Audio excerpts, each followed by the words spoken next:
13ನೇ ವಿಭಾಗಕ್ಕೆ ದಶಕ ಸ್ತೋತ್ರ.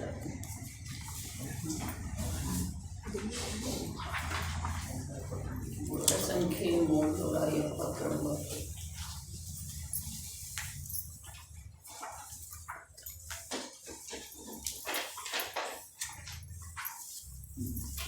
ಜಯ ಕುಸಹನಾಹಿ ನಂದನ, ಜಯ ಕುಸಹನಾಹಿ ನಂದನ, ತ್ರಿಭುವನ ನಿಲ ಏಕ ದೀವತಿ ದಯರ, ತ್ರಿಭುವನ ನಿಲ ಏಕ ದೀವತಿ ದಯರ, ಜಯ ಸಯರ ಜೀವವತ್ಸಲ, ಜಯ ಸಯರ ಜೀವವತ್ಸಲ, ನಿರ್ಮಲ ಗುಣರಯನ ನಿರಿನಾಹ, ನಿರ್ಮಲ ಗುಣರಯನ ನಿರಿನಾಹ, ಜಯ ಋಷಭನಾಭಿನಂದನ,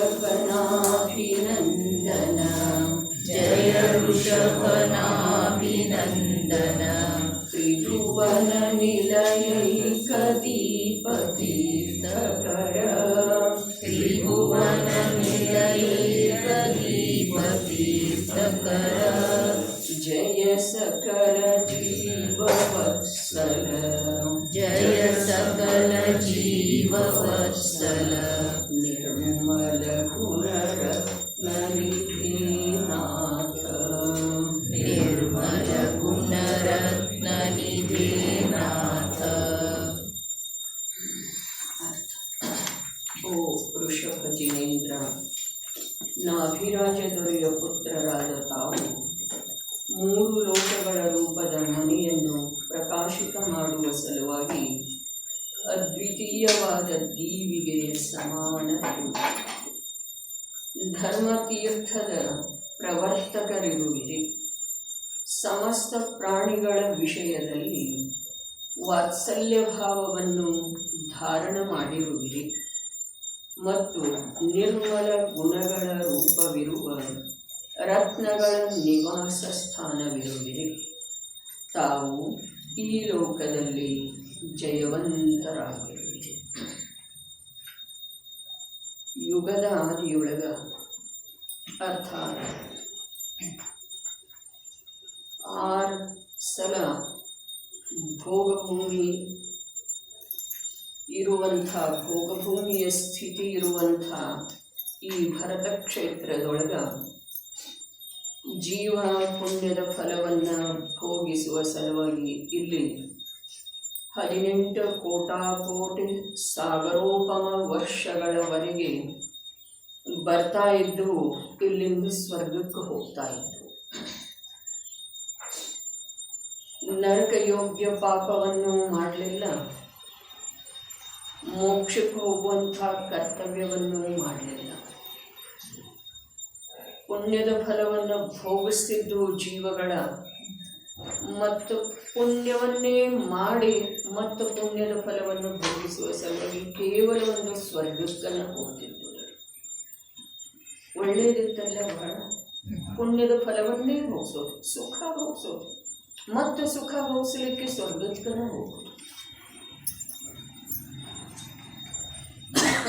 ಒಂದು ವೇಳೆ ಅದು ಒಳ್ಳೆಯದಿರ್ತಿತ್ತು, ಜೀವರುಗಳಿಗೆ ಹಿತರೂಪ ಇರ್ತಿತ್ತು ಅಂತಂದ್ರೆ ಆದಿದೇವರ ಮಹಿಮೆಯನ್ನು ಇಷ್ಟೊಂದು ದಿಗಂಬರಾಚಾರ್ಯರ ಹಾಡುವುದು ಸಾಧ್ಯ ಇಲ್ಲ. ನೋಡ್ರಿ, ಪುಣ್ಯ ಏನಿದೆ, ಆ ಪುಣ್ಯ ಪ್ರತ್ಯಕ್ಷ ಪರವಸ್ತು ಇದೆ ಒಂದು. ಆ ಪುಣ್ಯದಿಂದ ಲಭಿಸುವಂಥ ಐಂದ್ರಿಯ ಸುಖ ಏನಿದೆ ಅದು ಸ್ಪಷ್ಟ ರೂಪದಿಂದ ಪರಾಧೀನ ಇದೆ. ಮತ್ತು ಈ ಎರಡರಿಂದ ಯಾವ ಜೀವ ಸುಖಿಯಾಗ್ತಾನೋ ಆ ಜೀವದ ಸುಖ ನಿಯಮದಿಂದ ಕೊನೆಗೊಳ್ಳುವಂಥದ್ದು ಇದೆ. ಆದರೆ ಆದಿದೇವರು ಮಾಡಿದ ಕರ್ತವ್ಯ ಏನ? 18 ಕೋಟಾಕೋಟಿ ಸಾಗರೋಪಮ ಕಾಲದ ನಂತರ ಅಷ್ಟು ಸುದೀರ್ಘವಾದಂಥ ಐಂದ್ರಿಯ ಸುಖ ಭೋಗಿಸುವಂಥ ಯಾವ ಸ್ಥಿತಿ ಈ ಕ್ಷೇತ್ರದೊಳಗೆ ಇತ್ತು ಅದನ್ನು ಬಿಡಿಸಿ ಕಷ್ಟಪ್ರದವಾದಂಥ ದಿಗಂಬರ ದೀಕ್ಷೆಯನ್ನು ಧಾರಣ ಮಾಡುವ ಪಾಠ ಕಲಿಸಿಕೊಟ್ಟರು. ಹೌದೇನು? ಸುಖಮಯವಾದಂಥ ಸ್ಥಿತಿ ಇತ್ತು. 1-2 ದಿವಸ ಅಲ್ಲ, 18 ಕೋಟಾಕೋಟಿ ಸಾಗರೋಪಮದವರೆಗೆ. 18 ಕೋಟಾಕೋಟಿ ಸಾಗರೋಪಮದವರೆಗೆ ಏನು ಜೀವ ಅವೇ ಇರ್ತಿರಲಿಲ್ಲ. ಆದ್ರೆ ಅಂಥ ಜೀವಗಳು ಬರ್ತಿದ್ದು, ಪಲ್ಯೋಪಮದ ಆಯುವನ್ನು ಪೂರ್ಣ ಮಾಡುತ್ತಿದ್ದು, ನಿರಾಯಾಸವಾಗಿ ಐಂದ್ರಿಯ ಸುಖವನ್ನು ಭೋಗಿಸ್ತಿದ್ದು. ಜನ್ಮದ ದುಃಖ ಇಲ್ಲ, ವೃದ್ಧಾಪ್ಯದ ದುಃಖ ಇಲ್ಲ. ಜನ್ಮದ ಅರ್ಥಾತ್ ಜನ್ಮದ ದುಃಖಂತೂ ಇದೇನ ಇದೆ. ಆದ್ರೆ ಈ ಬಾಲಪನ ಮೊದಲಾದವ ಅದವಲ್ಲ, ಇಂಥದ್ದು ಯಾವ ಪರಾಧೀನ ದುಃಖ ಇರಲಿಲ್ಲ, ರೋಗ ರುಜಿನಗಳ ಇರಲಿಲ್ಲ. ಅಂಥ ಒಂದು ಸುಖಮಯವಾದಂಥ ಸುದೀರ್ಘ ಕಾಲವನ್ನ ಈ ವೃಷಭದೇವರ ನೈರ್ಗ್ರಂಥ ದೀಕ್ಷೆಯ ರೂಪದ ಕಷ್ಟಮಯವಾದಂಥ ರೂಪಕ್ಕೆ ತಿರುಗಿಸಿ ಉಪಕಾರ ಮಾಡಿದ್ದಾರೆ ಏನ್ರಿ. ಕಷ್ಟ ಇದೆ ಏನ್ರಿ ನೈರ್ಗ್ರಂಥ ದೀಕ್ಷೆ. ಆದ ಐಂದ್ರಿಯ ಸುಖ ನಿಜವಾಗಿ ಶಾಂತಿದಾಯಕ ಇದೆಯನ? ನಾವು ಒಪ್ಪೋದು ಸಾಧ್ಯ ಇಲ್ಲ, ಸುಮ್ಮನೆ ಆಗಮದ ಅನುಸಾರ ಹೇಳ್ತೇವ್ರಿ. ನಮಗೆ ಸ್ವಾಧೀನ ಸುಖ, ಆತ್ಮಿಕ ಸುಖ, ದೇಹಾತೀತವಾದಂಥ ನನ್ನ ಅಸ್ತಿತ್ವದೊಳಗೆ ನಾನೇ ಕೊಂಡುಕೊಳ್ಳಬಹುದಾದಂಥ ಸುಖ ನಮಗೆ ಅಭೀಷ್ಟ ಇಲ್ಲ. ಆ ಸುಖದ ಮಹಿಮೆ ನಮಗಿಲ್ಲ. ಅಂಥದ್ದು ಕೂಡ ಒಂದು ಸುಖ ಇದೆ ಅನ್ನುವುದರ ವಿಚಾರ ಕೂಡ ನಾವು ಮಾಡ್ತಾ ಇಲ್ಲ.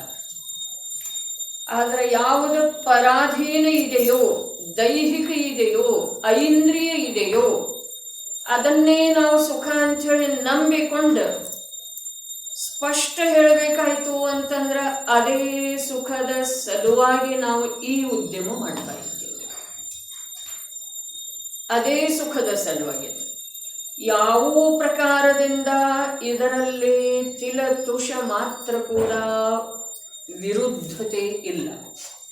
ಆದ್ರೂ ಈ ಜೀವಕ್ಕ ಭ್ರಾಂತಿ ಯಾವುದರ ಕುರಿತಾಗಿ ಇದೆ. ಇಲ್ಲಿ ಪದ್ಮನಂದಿ ಆಚಾರ್ಯ ದೇವ ಯುಗದ ಆದಿಯಲ್ಲಿ ಆಗಿ ಹೋದಂಥ ಋಷಭದೇವರನ್ನ ತಮ್ಮ ದೃಷ್ಟಿ ಪಥದೊಳಗ, ತಮ್ಮ ಜ್ಞಾನದ ಭೂಮಿಕೆಯೊಳಗ ತಂದುಕೊಂಡ ಅವರಿಂದ ಜೀವರುಗಳಿಗೆ ಆಗಿರುವಂಥ ಉಪಕಾರವನ್ನು ಹೇಳ್ತಾ ಇದ್ದಾರೆ. ಆಗಿನ ಕಾಲದ ಜೀವರುಗಳಿಗೆ ಆಗಿರುವಂಥ ಉಪಕಾರ ಹೇಳ್ತಾ ಇದ್ದಾರೋ ಅಥವಾ ಪ್ರತ್ಯಕ್ಷ ಅವರ ಪ್ರಭಾವದಿಂದನೇ ನಡ್ಕೊಂಡು ಬಂದಿರುವಂಥ ಒಂದು ಪ್ರವಾಹ ಇದೆ, ಅದರಿಂದ ತನಗೆ ಲಾಭ ಆಗಿರುವುದರ ಮಾತು ಹೇಳ್ತಾ ಇದ್ದಾರೆ. ಯಾವುದರ ಮಾತು ಹೇಳ್ತಾ ಇದ್ದಾರೆ? ಅಂದಿನ ಯುಗದ ಆದಿಯಲ್ಲಿ ವೃಷಭದೇವರಂತೂ ತೃತೀಯ ಕಾಲದೊಳಗನ ಮೋಕ್ಷಕ್ಕೆ ಹೊರಟು ಹೋದರು. ಅಂದಿನ ಮಾತು ಹೇಳ್ತಾ ಇದ್ದಾರೋ ಅಥವಾ ಅಂದಿನಿಂದಲೂ ಅವ್ಯಾಹತವಾಗಿ ಹೆಚ್ಚು ಕಡಿಮೆ ಇದ್ರೂ ನಡ್ಕೊಂಡು ಬರ್ತಾ ಇದೆಯಲ್ಲ, ಅದೇ ಒಂದು ಪವಿತ್ರ ಪರಂಪರೆ. ನಿನ್ನೆ ಪರಂಪರೆಯ ಮಾತು ಬಂದಿತ್ತು, ನಾವು ಪದ್ಮನಂದಿನ ನಡೆಸೋದು, ಪರಂಪರೆ ನಮ್ದು ಬಿಡೋದಿಲ್ಲ. ನಿಜವಾಗಿ ಪರಂಪರೆ ಯಾವುದು ಇದೆ, ಆದಿದೇವರಿಂದ ಬಂದಿರುವಂಥ ಪರಂಪರೆ ಇದೆಯೋ ಅಥವಾ ಅಷ್ಟಾನ್ನಿಕಾದಿಗಳ ಆಚರಣೆ ಮಾಡುವುದರೊಳಗೆ ಯಾವ ಒಂದು ವಿಶೇಷ ಗ್ರಂಥಾದಿಗಳ ಅವಲಂಬನೆ ಇದೆ, ಅದು ಪರಂಪರೆ ಇದೆಯೋ. ನಿನ್ನೆಯ ವಿಷಯ ಅಂಥದ್ದಿತ್ತು, ಆದ್ರೂ ಕೂಡ ಅಷ್ಟಾನ್ನಿಕ ಬಂದ ಆ ವಿಷಯದಿಂದ ನಮ್ಮನ್ನ ಚ್ಯುತ ಮಾಡಿದ್ದಾರೆ. ಹಾಗಾದ್ರೆ ನಮಗೆ ಧರ್ಮ ಮಾರ್ಗ ಸಮೀಪ ಇದೆಯನ್ನು ದೂರ ಹೋಗ್ತಾ ಇದೆ. ಇದನ್ನು ನಮ್ಮ ಅಂತರಂಗದಲ್ಲಿ ನೋಡಿಕೊಳ್ಳೋದು ನಾವು. ಸ್ವಾಧೀನವಾದಂಥ ಯಾವ ಒಂದು ಪರ್ಯಾಯದ ಪರಿಸೂಕ್ಷ್ಮ ಭೇದವನ್ನು ಕಂಡುಕೊಳ್ಳುವ ಒಂದು ಉದ್ಯಮವನ್ನು ಕೈಗೊಳ್ಳಲಾಗಿತ್ತು. ಅದನ್ನು 8 ಅಥವಾ 9 ದಿವಸಗಳ ನಂತರ ಅದೇ ರೂಪದಿಂದ ತಾಜಾ ಇರ್ತಿದೆಯನ್ನ ಇದನ್ನು ತಾವು ನೋಡಿಕೊಳ್ಳುವುದ ಮತ್ತು ಲಾಭ ಹಾನಿಗಳದ್ದು ಕೂಡ ತಮ್ಮಲ್ಲೇ ತಾವು ಲೆಕ್ಕ ಹಾಕೊಳ್ಳುತ್ತ ಪದ್ಮನಂದಿ ಆಚಾರ್ಯರ ಕುರಿತಾಗಲಿ ಅಥವಾ ಪದ್ಮನಂದಿ ವಿಂಶತಿಯ ಕುರಿತಾಗಲಿ ಕುಂದ ಆಚಾರ್ಯರಿಗಿಂತ ಅಥವಾ ಸಮಯಸಾರ ಗ್ರಂಥಕ್ಕಿಂತ ಕೆಳದರ್ಜೆ ನನ್ನ ದೃಷ್ಟಿಯೊಳಗಿದೆ ಅನ್ನುವ ಮಾತಿಲ್ಲ. ಆದರೂ ಕೂಡ ಒಮ್ಮೆ ವಿಷಯದ ಸೂಕ್ಷ್ಮ ಚರ್ಚೆಗೆ ಇಳಿತಾ ಇರುವೆಳೆದೊಳಗೆ ವ್ಯತ್ಯಯ ಹೇಗೆ ಬರ್ತಿದೆ ಅನ್ನೋದರದ ಸ್ಪಷ್ಟ ಇಲ್ಲಿ ಅವಲೋಕನೆ ನಾವು ಮಾಡಬಹುದಾಗಿದೆ. ಅನೇಕ ಬಾರಿ ಇಲ್ಲಿ ಹೇಳಿದ್ದಿದ್ರೆ ಈ ಜೀವಕ್ಕ ಸಂಸಾರ ಶರೀರ ಭೋಗದ ರುಚಿ ಬಿಟ್ಟು ಹೋಗೋದನ್ನ ಮೊದಲು ಕಠಿಣ. ಇನ್ನು ಅದು ಬಿಟ್ಟು ಹೋಗಿ ಒಂದು ವೇಳೆ ನನ್ನ ಆತ್ಮ ಕಲ್ಯಾಣದ ಉದ್ಯಮವನ್ನೇ ನಾನು ನಿರಂತರ ಮಾಡಬೇಕು, ನನಗಿನ್ನು ಈ ಭವಕ್ಕೆ ಸಂಬಂಧಿಸಿದ ಹಾಗೆ ಈ ಶರೀರ ಹಾಗೂ ಇಂದ್ರಿಯ ಸುಖಕ್ಕೆ ಸಂಬಂಧಿಸಿದ ಹಾಗೆ ಯಾವ ಪ್ರಕಾರದ ಆಶಯ ಆಸಕ್ತಿ ಅಷ್ಟೇ ಅಲ್ಲ, ಪ್ರತ್ಯಕ್ಷ ಉದ್ಯಮವನ್ನ ಮಾಡೋದನ್ನ ಇಲ್ಲ ಅನ್ನುವಂಥ ನಿರ್ಣಯ ಈ ಜೀವ ಪ್ರಾಮಾಣಿಕ ರೂಪದಿಂದ ಯಾವಾಗ ಮಾಡ್ತಾನೋ ಆವಾಗ ನಿಯಮದಿಂದ ಇವನಿಗೆ ಆಯು ಇರುವುದಿಲ್ಲ. ಸಂಸಾರದೊಳಗೆ ಜೀವ ಅಖಂಡವಾಗಿ ಸುತ್ತುವ ಸಲುವಾಗಿ ಇದು ಸ್ಪಷ್ಟ ನಿದರ್ಶನ ಇದೆ. ಎಲ್ಲಿಯವರೆಗೆ ಸ್ವಲ್ಪ ಇದ ಮಿಶ್ರ ಮಾಡ್ತಾ ಇರ್ತಾನೋ ಅಲ್ಲಿಯವರೆಗೆ ಇವನ ಆಯು ನಡೀತಾ ಇರ್ತಿದ್ದೇನೆ. ಅದನ್ನೇ ಎಲ್ಲಿಯವರೆಗೆ ಮಾಡ್ತಾ ಇರ್ತಾನೋ ಅಲ್ಲಿ ಅಧಿಕ ಆಯು ಇದೆ. ಹೌದು ಅಥವಾ ಇಲ್ಲ? ಸ್ವರ್ಗ ನರಕಾದಿಗಳಲ್ಲಿ ಇದೇನ್ರಿ ಮೋಕ್ಷದ ಉಪಾಯ? ಸ್ವರ್ಗ ನರಕಾದಿಗಳಲ್ಲಿ ಇರುವಷ್ಟ ಆಯು ಮನುಷ್ಯನಿಗೆ ಇದೆಯೇನ್ರಿ? ಯೋಚನೆ ಮಾಡೋದು. 1 ಕೋಟಿ ಪೂರ್ವ ಉತ್ಕೃಷ್ಟ ಆಯು ಕರ್ಮ ಭೂಮಿಜಿಂದ, ಅದು ಕರ್ಮ ಭೂಮಿಜಿಂದ ಪ್ರಾರಂಭದೊಳಗೆ ಚತುರ್ಥ ಕಾಲದೊಳಗಿನ ಮಾತಿದೆ ರೀ, ಉತ್ಕೃಷ್ಟ ಆಯುವಿನ ಮಾತಿದೆ. ಮತ್ತು ಅದೆಲ್ಲ ಏನು ಆತ್ಮ ಕಲ್ಯಾಣದ ಸಲುವಾಗಿ ಬೇಕಾಗುವುದಿಲ್ಲ. ಬೇಕಾಗ್ತಿದೆ ಕೇವಲ ಜ್ಞಾನದ ಪ್ರಾಪ್ತಿಯ ಸಲುವಾಗಿ ಅಂತರ್ಮುಹೂರ್ತ ಸಾಕಿದೆ. ಅಂತರ್ಮುಹೂರ್ತದ ಉಪಲಬ್ಧಿಯ ಸಲುವಾಗಿ ಕೆಲವು ವರ್ಷಗಳ ಸಾಧಕ ಜೀವನಿಗೆ ಬೇಕಾಗ್ತವ್ರಿ. ಕೆಲವು ವರ್ಷಗಳ ಆದಿದೇವರಿಗೆ 1,000 ವರ್ಷ ಬೇಕಾಯ್ತ್ರಿ. ಮಹಾವೀರ ಪ್ರಭುವಿಗೆ 12 ವರ್ಷದೊಳಗೆ ಕಾರ್ಯ ಆಯ್ತ್ರಿ. ಭರತನಿಗೆ 48 ನಿಮಿಷದೊಳಗಾಯ್ತ್ರಿ. ಬಾಹುಬಲಿಗೆ 1 ವರ್ಷದೊಳಗಾಯ್ತ್ರಿ. ಈ ಪ್ರಕಾರ ತರತಮತೆ ಇದೆ. ಆದ್ರೆ ಇಲ್ಲಿ ಸಂಸಾರದಲ್ಲೇ ಅನಂತ ಜೀವಗಳ ಅನಂತ ಸಂಖ್ಯೆಯಲ್ಲಿ ಅನಂತ ಕಾಲದವರೆಗೆ ಉಳಿಯುವಂಥ ಯಾವ ಕಾರಣದವರಲ್ಲ ಅವು ಪ್ರಬಲ ರೂಪದಿಂದ ಏಕ ಪ್ರಕಾರ ಸರ್ವರಿಗೂ ಅದವರೆ ಅಂಥೇಳಿನ ಆ ದೃಷ್ಟಿ ಪ್ರಧಾನ ಸಮಯಸಾರ ಗ್ರಂಥಾದಿ ರಾಜ್ಯದೊಳಗ ಅದು ಒಂದು ಸುಲಭಿಲ್ಲ ನೋಡಂತ ಹೇಳಿದರೆ. ಯಾವುದು ಸುಲಭಿಲ್ಲ? ಆ ಏಕತ್ವ ವಿಭಕ್ತ ಆತ್ಮನ ಕಥೆ ಏನಿದೆಯಲ್ಲ ಅದು ಒಂದನ್ನ ಕೇಳುವುದು ಸುಲಭಿಲ್ಲ, ಕೇಳಲಿಕ್ಕೆ ಸಿಗೋದು ಸುಲಭಿಲ್ಲ, ಕೇಳಿದ ನಂತರ ವಿಶ್ವಾಸ ಆಗೋದು ಸುಲಭಿಲ್ಲ, ವಿಶ್ವಾಸ ಆದ ನಂತರ ಪ್ರತ್ಯಕ್ಷ ಉದ್ಯಮ ಆಗೋದು ಸುಲಭಿಲ್ಲ, ಉದ್ಯಮ ಆದ ನಂತರ ಅದರೊಳಗೆ ಪರಿಪೂರ್ಣ ಯಶಸ್ಸು ಸಿಗುವುದು ಸುಲಭಿಲ್ಲ. ಅದು ಒಂದು. ಉಳಿದದ್ದು ಎಲ್ಲ ಸುಲಭದವ್ರಿ. ಮತ್ತೆ ಪರೀಕ್ಷೆ ಕಟ್ಟೋದು, ಮತ್ತೆ ಪಾಸ್ ಆಗೋದು, ಮತ್ತೆ ಇಂಟರ್ವ್ಯೂ ಕೊಡೋದು, ಮತ್ತೆ ಏನು ಯಾವುದು ಬೇಕೋ ಆ ಪ್ರಕಾರದ ತನಗಿಷ್ಟವಾದಂಥ ನೌಕರಿಯನ್ನ, ತನಗಿಷ್ಟವಾದಂಥ ಸ್ಯಾಲರಿಯನ್ನ ಪ್ರಾಪ್ತ ಮಾಡ್ಕೊಳ್ಳೋದು. ಇವು ಒಂದು ವೇಳೆ ಸುಲಭ ಅದಾವು. ಯಾಕೆ ಅಂತಂದ್ರೆ ಅನಂತ ಕಾಲದಿಂದ ಅನಂತ ಬಾರಿ ಮಾಡಿದ್ದು ಅದವ್ರೆ. ಮತ್ತು ಅದರೊಳಗೆ ಈ ಜೀವಕ್ಕೆ ಮೂಲ ಅಂತಂದ್ರೆ ರುಚಿ ಇದೆ ರೀ. ಎಷ್ಟೋ ವಿಫಲ ಆದ್ರೂ ಕೂಡ ರುಚಿ ಬಿಡುವುದಿಲ್ಲ. ಇಲ್ಲಿ ತಿಳಿಲಿಲ್ಲ ಅಂತಂದ್ರೆ ತಕ್ಷಣ ಬಿಟ್ಟು ಬಿಡ್ತೇವೆ. ತಿಳ್ಕೊಳ್ಳೋದಂತೂ ಮೂಲ ರುಚಿ ಇರೋದನ್ನೇ ಇಲ್ಲ. ಅದಕ್ಕೆ ಹೇಳಿದೆನು, ಪುನಃ ಹೇಳ್ತೇನೋ, ನನ್ನ ಸಲುವಾಗಿ ನಾನು ಹೇಳ್ತಾ ಇದ್ದೇನೋ, ನಿನ್ನೆನೂ ಅಂದಿದ್ದೆನೋ, ನಾನು ತಮ್ಮ ಕಡೆಗೆ ನೋಡುವುದಿಲ್ಲ ಅಂತ ಹೇಳಿ. ಕಣ್ಣಿನಿಂದ ನೋಡುವ ಮಾತಿಲ್ಲ, ನೋಡುವುದಿಲ್ಲ ಅರ್ಥಾತ್ ತಮ್ಮಗಳ ಅಂತರಂಗದೊಳಗ ಈ ವಿಷಯದ ಯಾವ ಪ್ರಕಾರ ಸ್ವೀಕಾರ ಆಗ್ತಾ ಇದೆ, ವಿಶ್ವಾಸ ಆಗ್ತಾ ಇದೆ, ಮಹಿಮೆ ಉಕ್ಕಿ ಬರ್ತಾ ಇದೆ, ಅದನ್ನು ನಾನು ನೋಡುವುದಿಲ್ಲ. ಈ ಜೀವನಿಗೆ ಆತ್ಮ ಕಲ್ಯಾಣದ ಅನುಕೂಲ ನಿಮಿತ್ತಗಳ ದೊರಕುವುದ ಅತ್ಯಂತ ದುರ್ಲಭ ಇದೆ. ಆ ನಿಮಿತ್ತಗಳ ದೊರಕಿದ ನಂತರ ಈ ಜೀವ ಪೂರ್ಣ ರೂಪದಿಂದ ಸಮರ್ಪಣೆ ಮಾಡಿ ಉದ್ಯಮ ಮಾಡೋದ ಸಾಧ್ಯ ಇಲ್ಲ. ಒಂದು ವೇಳೆ ಸಮರ್ಪಣೆಗೆ ಅವ ಸಿದ್ಧ ಆದ ಅಂತಂದ್ರ ಆಯು ಇವನ ಕೈಯೊಳಗೆ ಇಲ್ಲವೇ ಇಲ್ಲ. ಹೀಗಾಗಿನ ಈ ಜೀವ ಅನಂತ ಸಂಸಾರದೊಳಗದನ್ರಿ. ಇದಕ್ಕೆ ಬೇರೆ ಯಾವ ಕಾರಣನೂ ಇಲ್ಲ. ಆಯು ಪೂರ್ಣ ಆಗ್ತಿದೆ. ಯಾವಾಗ ಇವ ನಿಶ್ಚಿತ ನಿರ್ಣಯ ಮಾಡ್ತಾನೋ ಇನ್ನು ನಾನು ಸಂಸಾರ ಶರೀರ ಭೋಗಕ್ಕೆ ಸಂಬಂಧಿಸಿದ ಹಾಗೆ ಅನ್ಯ ಪರಪದಾರ್ಥಗಳನ್ನು ಸಂತುಷ್ಟಪಡಿಸುವ ಸಲುವಾಗಿ ನಾನು ನನ್ನ ಅಮೂಲ್ಯವಾದಂಥ ಜೀವನವನ್ನ ಪಣಕ್ಕೆ ಹಚ್ಚುವುದಿಲ್ಲ ಅನ್ನುವ ನಿರ್ಣಯ ಪ್ರಾಮಾಣಿಕವಾಗಿ ಯಾವಾಗ ಇವು ಮಾಡ್ತಾನೋ ಆ ವೇಳೆದೊಳಗ ಇವನ ಕಾರ್ಯ ಆಗೋದು ಸಾಧ್ಯ ಇದೆ. ಆದರೆ ಎಲ್ಲಾರ್ದು ಆಗುವುದಿಲ್ಲ. ಎಲ್ಲರಿಗೂ ಆ ದಿಕ್ಕಿನಿಂದ ಸಂಪೂರ್ಣವಾಗಿ ಬಿಡಿಸಿ ಬಿಡುವಂಥ ಒಂದು ತಿರುವು ನಿಶ್ಚಿತವಾಗಿ ಬರ್ತಿದೆ. ಅದು ಬೇಕಾದ್ರೆ ಆಯು ಪೂರ್ಣ ಆಗ್ಬೋದು, ಬೇಕಾದ್ರೆ ಯಾವುದನ್ನು ಬಿಟ್ಟು ಬಿಡಬೇಕಂತನೋ ಅದರಲ್ಲಿ ತೀರ ವಿರುದ್ಧ ಏನಾದರೂ ಘಟನೆ, ಇವನ ರುಚಿ ಕತ್ತರಿಸಿ ಹೋಗುವಂಥ ಘಟನೆ ಸಂಭವಿಸಬಹುದು, ಸಂಭವಿಸುತ್ತಿದೆ. ಶಾರೀರಿಕವಾಗಿ ಅನಾನುಕೂಲತೆ ಆಗಬಹುದು.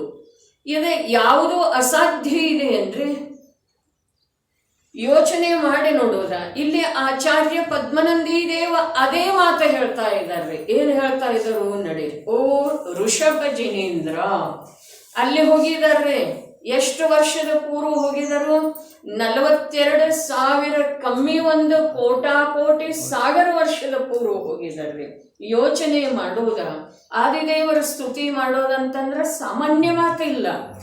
ಆದಿದೇವರ ಸ್ತುತಿ ಶಬ್ದದಿಂದ ಮಾಡಿಲ್ಲ ಇವರ, ತಿಳಿದ್ರಿ? ಆ ಸ್ತುತಿ ಮಾಡಿ ಏನು ಮಾಡಿದಾರೆ ಅವರ? ಸ್ತುತಿ ಮಾಡಿ ಸ್ವಯಂಭೂ ಸ್ತೋತ್ರದ ಪ್ರಸ್ತಾವನೆಯೊಳಗೆ ಏನು ಹೇಳಿದ್ದೀವಿ? ಸ್ತುತಿ ಮಾಡ್ತಾ ಮಾಡ್ತಾ ಗುಣಾನುಮೋದನೆ ಮಾಡ್ತಾ ಮಾಡ್ತಾ ಸ್ವಯಂ ಹಾಗೆ ಆಗಿ ಹೋಗ್ತಾರೆ. ಆ ಗುಣಗಳದ್ದ ಅನುಭೂತಿ, ಸ್ತುತಿಯಿಂದ ಸ್ವಾನುಭೂತಿ ಇದೆ. ಯಾವುದನ್ನು ಹಗುರ್ ಅಂತ ಹೇಳಿ ತೆಗೆದುಕೊಳ್ಳುವ ಅವಶ್ಯಕತೆ ಇಲ್ಲ. ಜಿನಾಗಮದೊಳಗ ಹಗುರಂತೂ ಭಾವಲಿಂಗಿ ಸಂತನ ಮೂಲಕ ಬರೋ ಸಾಧ್ಯ ಇಲ್ಲ. ಇನ್ನು ಜಿನಾಗಮದೊಳಗೆ ಕೂಡ ಅನೇಕ ದ್ರವ್ಯಲಿಂಗಿ ಸಂತರ್ದ ಅಥವಾ ಧರ್ಮದಿಂದ ದೂರ ಇರುವಂತಹ ಜೀವರುಗಳದ್ದು ಕೂಡ ವಚನಗಳ ಅದರಲ್ಲಿ ಸಮಾವೇಶ ಆಗಿದ್ದಾವೆ. ಅದು ಕಾಲದ ಪ್ರಭಾವದಿಂದ ಆಗಿದ್ದಾವೆ. ಅದು ಆಪ್ತ ಮೀಮಾಂಸೆದೊಳಗೆ ಬರುವುದಿದೆ. ಓ ಋಷಭಜಿನೇಂದ್ರ, ನಾಭಿರಾಜ ದೊರೆಯ ಪುತ್ರರಾದ ತಾವು 3 ಲೋಕಗಳ ರೂಪದ ಮನೆಯನ್ನು ಪ್ರಕಾಶಿತ ಮಾಡುವ ಸಲುವಾಗಿ ಅದ್ವಿತೀಯವಾದ ದೀವಿಗೆಯ ಸಮಾನರಿರುವಿರಿ. ಒಂದ ವಾಕ್ಯ ಉದಿಶಿ ಬಂದ್ರ ಹ್ಯಾಗ ಬಂದ್ರ 14ನೇ ಮನು ನಾಭಿರಾಜ ದೊರೆಯ ಪುತ್ರರಾದ ತಾವು 3 ಲೋಕಗಳ ರೂಪದ ಮನೆಯನ್ನು ಪ್ರಕಾಶಿತ ಮಾಡುವ ಸಲುವಾಗಿ ಅದ್ವಿತೀಯವಾದ ದೀವಿಗೆಯ ಸಮಾನರಿರುವಿರಿ. ನಮಗೆ ಜೈನ ಭೂಗೋಳ ಬಂತ್ರೆ, ಅದರಲ್ಲೇ ಏನು ತಿಳಿತು? ಇಲ್ಲಿ 3 ಲೋಕಗಳ ಮನೆ ಅಂತ ಹೇಳಿ ಹೇಳ್ತಾ ಇದ್ದರು. ಏನಿದೆ 3 ಲೋಕವೆಂಬ ಮನೆಯೊಳಗೆ, ಗ್ರಹದೊಳಗೆ ಏನಿದೆ? 3 ಲೋಕವೆಂಬ ಮನೆಯೊಳಗ ಏನಿದೆ? ಅವರ ಅದ್ವಿತೀಯ ದೇವಿಗೆ ಅವರಾದ್ರಿ. ಅದನ್ನ ನಾನು ತಿಳ್ಕೊಳ್ಬೇಕಾದ್ರೆ ನನ್ನ ಪ್ರಯೋಜನಭೂತ ಏನಿದೆ ಅಲ್ಲಿ? ಆದಿದೇವ ಅದ್ವಿತೀಯ ದೀವಿಗೆ ಆದ್ರೆ ನನಗೆ 3 ಲೋಕವನ್ನ ತಿಳ್ಕೊಳ್ಳಬೇಕಾದ್ರೆ ಆ ದೀವಿಗೆಯ ಮೂಲಕ ನಾನು 3 ಲೋಕವನ್ನ ನೋಡೋದಿದೆಯಲ್ಲ, ಅಲ್ಲಿ ನನಗೆ ಪ್ರಯೋಜನಭೂತವಾದಂಥ ವಸ್ತು ಏನಿದೆ? ನನ್ನ ಕಾರ್ಯ ಸಾಧಿಸಬಹುದಾದಂಥ ನಿಧಿ ಏನಿದೆ? ಅಲ್ಲಿ ದೀವಿಗೆಯ ಪ್ರಯೋಗ ಮಾಡಿದೇವ್ರಿ. ಅಲ್ಲಿ ಏನಿದೆ? ನಾವು ಮಾಡಿಲ್ಲ, ಆದ್ರೆ ಮಾಡಿದವರು ಹೇಳ್ತಾ ಇದ್ದಾರೆ ಅಲ್ಲಿ ಏನಿದೆ? 3 ಲೋಕವೆಂಬ ಮನೆಯೊಳಗ ನಾನು ಸ್ವಯಂ ವಾಸ ಮಾಡ್ತಾ ಇದ್ರೂ ಕೂಡ ಈ 3 ಲೋಕವೆಂಬ ಮನೆಯಲ್ಲಿ ಎಲ್ಲಾ ಕಡೆಗೆ ಸುತ್ತಾಡಿದ್ರೂ ಕೂಡ ನನಗೆ ನನ್ನ ಅಸ್ತಿತ್ವದ ಪರಿಚಯ ಇದುವರೆಗೆ ಆಗಿರಲಿಲ್ಲ. ಪ್ರಭು, ಈ ದೀವಿಗೆ ಸಮಾನ ತಾವು ಇರುವುದರಿಂದನ ಈ ಕಾಲದೊಳಗ ಹುಟ್ಟಿದಂಥ ನನಗ ನನ್ನ ಸ್ವರೂಪದ ಪರಿಚಯ. ನಾ ಅನಾದಿಯಿಂದ ಎಲ್ಲಿದ್ದನು? ಈ 3 ಲೋಕವೆಂಬ ಮನೆಯಲ್ಲೇನೆ ಇದ್ದನು. ಮನೆ ಅಂಥೇಳಿ ಹೇಳಿದಾರ್ರಿ. ಹಾಗಾದ್ರೆ ನನ್ನ ಮನೆಯಷ್ಟು ವಿಸ್ತಾರ ಇದೆ. 3 ಲೋಕದೊಳಗೆ ಸಾರಭೂತ ಏನಿದೆ, ಬೇಕಾದಷ್ಟು ದೊಡ್ಡ ಮನೆ ಇರಲಿ ಚಿಕ್ಕ ಮನೆ ಇರಲಿ, ಆ ಮನೆಯಲ್ಲಿ ವಾಸಿಸುವಂಥವನ ಮಹಿಮೆ ಇದೆ, ಮನೆಯ ಮಹಿಮೆ ಇದೆ ರೀ. ವಾಸ ಮಾಡುವಂಥವನ ಮಹಿಮೆ ಇದೆ ರೀ. ಹಾಗಾದ್ರೆ ವಾಸ ಅನಂತ ಪದಾರ್ಥಗಳ ಮಾಡ್ತಾ ಇದ್ದವನ ಅದ ಆಗಮದ ವಚನ ಇದೆ. ಅದನ್ನ ನಿನಗ ವ್ಯವಹಾರದ ಮೂಲಕ ತಿಳಿಸಿಕೊಡಲಾಗಿದೆ. 3 ಲೋಕವೆಂಬ ವಿಶಾಲವಾದಂಥ ಗ್ರಹದೊಳಗ ಬಹಳ ಅದ್ಭುತ ಮಾತಿದ್ದೀರಿ. ಈ ಜೀವ ಅನಂತ ಕಾಲದಿಂದ ಕೇವಲ ದುಃಖವನ್ನೇ ಭೋಗಿಸಿದರನು ಕೂಡ ಆ ದುಃಖ ಕೇವಲ ತನ್ನನ್ನು ತಾನು ಮರೆತಿರುವುದರಿಂದ ಭೋಗಿಸಿದ್ದಾನೆ. 3 ಲೋಕದ ಯಾವುದೇ ಮೂಲೆಯೊಳಗೆ ಹೋದರನು ಕೂಡ ಇವನಿಗೆ ಸುಖ ಸಿಗಲಿಲ್ಲ. ಯಾವುದೇ ಮೂಲೆಯೊಳಗೆ ಹೋದರನು ಕೂಡ, ಯಾವುದೇ ಸ್ಥಾನದೊಳಗ ಯಾವುದೇ ರೂಪದಿಂದ ಜನ್ಮ ಧರಿಸಿ ಬಂದರನು ಕೂಡ ಇವನಿಗೆ ಆ ಆದಿದೇವರ ತೋರಿಸುವಂಥ ನಿಜ ಸ್ವರೂಪ ನಿಜ ನಿಧಿ ತಿಳಿದಿಲ್ಲ, ಲಕ್ಷ್ಯದೊಳಗೆ ಬರಲಿಲ್ಲ ಅಂಥೇಳಿ ಪರಿಭ್ರಮಣ ಮಾಡ್ತಾ ಇದ್ದಾನೆ ಪರಾಧೀನ ಆಗಿ. 3 ಲೋಕದೊಳಗೆ ಪರಿಭ್ರಮಣ ಮಾಡಿದರನು ಕೂಡ, ಈಗ 2ನೇ ಅರ್ಥ, 3 ಲೋಕ 343 ಘನರಜ್ಜು ಪ್ರಮಾಣವಾದಂಥ ಯಾವ ಅಸಂಖ್ಯ ಪ್ರದೇಶಿ ಲೋಕಾಕಾಶ ಇದೆಯೋ ಅಲ್ಲಿ ಮಧ್ಯದ 8 ಪ್ರದೇಶಗಳನ್ನು ಹೊರತುಪಡಿಸಿ ಇವು ಎಲ್ಲಾ ಕಡೆಗೆ ಜನ್ಮ ಮರಣ ಮಾಡಿದ, ಆದರೆ ನಿಜಗ್ರಹವನ್ನು ಗೊತ್ತು ಮಾಡಿಕೊಳ್ಳಿಲ್ಲ. 3 ಲೋಕದೊಳಗೆ ಎಲ್ಲಾ ಕಡೆಗೆ ಹುಟ್ಟಿದ್ದಾಯ್ತು, ಎಲ್ಲವನ್ನೂ ನೋಡಿದ್ದಾಯ್ತು, ಎಲ್ಲವನ್ನೂ ತಿಂದಿದ್ದಾಯ್ತು, ಎಲ್ಲವನ್ನೂ ಭೋಗಿಸಿದ್ದಾಯ್ತು. ಆದ್ರೆ ಇವ ತನ್ನ ನಿಜಗ್ರಹವನ್ನ ಸ್ವಗ್ರಹವನ್ನ ಪರಿಚಯ ಮಾಡಿಕೊಳ್ಳಿಲ್ಲ. 3 ಲೋಕದಲ್ಲೆಲ್ಲ ಸುತ್ತಾಡಿದ, ಆದ್ರೆ ತನ್ನ ಮನೆಗೆ ಬರಲಿಲ್ಲ. ಅವನ ಮನೆ ಎಲ್ಲಿದೆ? ಅದೇ 3 ಲೋಕದೊಳಗಿದೆ. ಆದ್ರೆ ಅವನು ತನ್ನ ಮನೆಯಿಂದ ಹೊರಗೆ ಬಂದ 3 ಲೋಕ ಎಲ್ಲ ಸುತ್ತಾಡಿದ. ತನ್ನ ಮನೆಯಿಂದ ಹೊರಗೆ ಬಂದ. ನಿನ್ನ ಮನೆ ಎಲ್ಲಿದೆಪ್ಪ? ಬೆಳಗಾಂದಲ್ಲಿದೆ. ಆ ಮನೆಯನ್ನ ಬಿಟ್ಟ ಹೊರಗಡೆ ಎಲ್ಲ ಸುತ್ತಾಡ್ತಾ ಇದ್ದೇವೆ. ಆ ಕಡೆ ಈ ಕಡೆ ಎದುರುಗಡೆ ಹಿಂದುಗಡೆ ಎಲ್ಲಾ ಕಡೆ ತಿಳಿತಾ ಇದೆ. ಆಚಾರ್ಯ ದೇವರ ಅಭಿಪ್ರಾಯ ಎಲ್ಲಾ ಕಡೆ ಸುತ್ತಾಡ್ತಾ ಇದೆಯೋ. ನಿನ್ನ ಮನೆಯಲ್ಲಿದೆ, ಬೆಳಗಾಂದಲ್ಲೇನೆ ಇದೆ. ಆದ್ರೆ ಆ ಮನೆಯೊಂದನ್ನ ಬಿಟ್ಟ ನಿನ್ನ ಮನೆ ಬೆಳಗಾಂದಲ್ಲಿ ಇದೆ ಅಂಥೇಳಿ ಅವರು ಹೇಳಿದರು. ಆದ್ರೆ ಆ ಮನೆಯನ್ನ ನಾನು ಗುರುತಿಸಲಿಲ್ಲ. ಎಲ್ಲೆಲ್ಲೋ ನನ್ನ ಹೆಸರಿಗೆ ಅಂಥೇಳಿ ನನ್ನ ಸ್ವಂತಿಕೆ ಒಂದು ಮನೆ ಇದೆ, ನೈಸರ್ಗಿಕವಾಗಿದೆ. ಗೌರಣ್ಣವರು ಕಟ್ಟಿಸಿಕೊಳ್ಳಬೇಕಾಗಿಲ್ಲ. ಈ ಅಷ್ಟಾನ್ನಿಕದ ಮಹತ್ವ ಏನಿದೆ? ಅಕೃತ್ರಿಮ ಜಿನನಾಥನ ಪೂಜೆ, ಅಕೃತ್ರಿಮ ಜಿನ ಗ್ರಹ ನಾನಿದ್ದೇನೆ ಸ್ವಯಂ. ಆ ಗ್ರಹದೊಳಗ ಪ್ರಭು ಸ್ವಯಂ ನಾನಿದ್ದೇನೆ, ಜಿನ ಗ್ರಹ ಸ್ವಯಂ ನಾನಿದ್ದೇನೆ. ಇದಲ್ಲ, ಈ ದೇಹ ಅಲ್ಲ. ದೇಹ ರೂಪದ ದೇವಾಲಯದೊಳಗ ಆತ್ಮರೂಪದ ದೇವ ಇದ್ದಾನೆ. ಇದು ವ್ಯವಹಾರ ರೀ.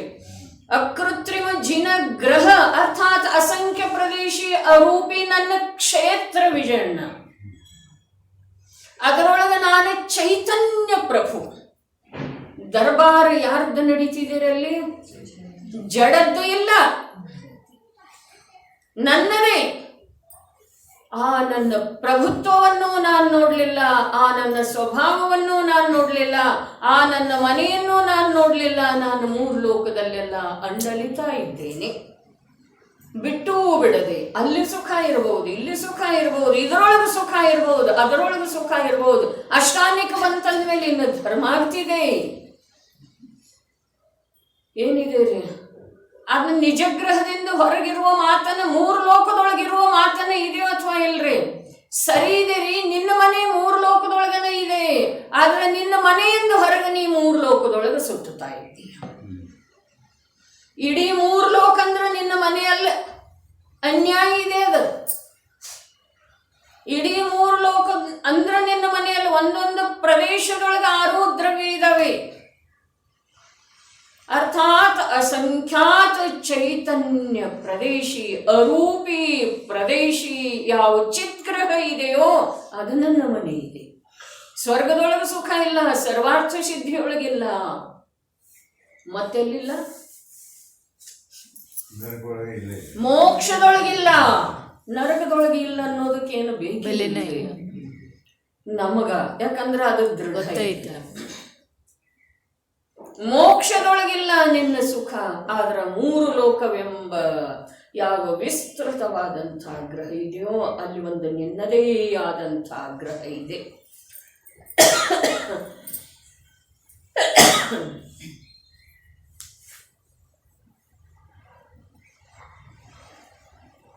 ಅದನ್ನೊಂದು ಬಿಟ್ಟ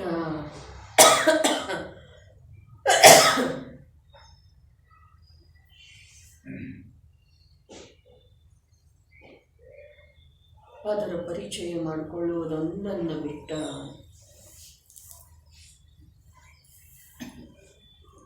ಎಷ್ಟೆಷ್ಟು ಅಯೋಗ್ಯ ಕಾರ್ಯಗಳನ್ನು ನಾನು ಪ್ರತಿಯೊಂದು ಕ್ಷೇತ್ರದಲ್ಲಿ ಮಾಡಲಿಕ್ಕೆ ಸಾಧ್ಯ ಇದೆಯೋ ಅಷ್ಟೆಲ್ಲ ಮಾಡ್ತಾ ಇದ್ದೇನ್ರಿ, ಮಾಡುವ ಉತ್ಸಾಹ ಇದೆ. ಪ್ರತಿಯೊಂದು ಕ್ಷೇತ್ರದೊಳಗೆ, ವ್ರತದ ಕ್ಷೇತ್ರ ಇರಲಿ, ಅಧ್ಯಯನದ ಕ್ಷೇತ್ರ ಇರಲಿ, ಸಂಯಮದ ಕ್ಷೇತ್ರ ಇರಲಿ, ಸುಧಾತ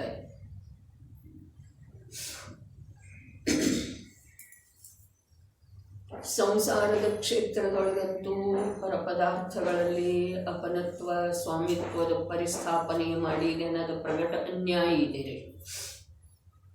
ಆದ್ರೆ ಆತ್ಮ ಕಲ್ಯಾಣದ ಕ್ಷೇತ್ರಗಳು ಕೂಡ ಯಾವಿದಾವೆಯೋ ಅಲ್ಲೆಲ್ಲ ನನಗೆ ಎಷ್ಟು ಸಾಧ್ಯ ಇದೆಯೋ ಅಷ್ಟು ಅಯೋಗ್ಯ ಪ್ರವೃತ್ತಿ.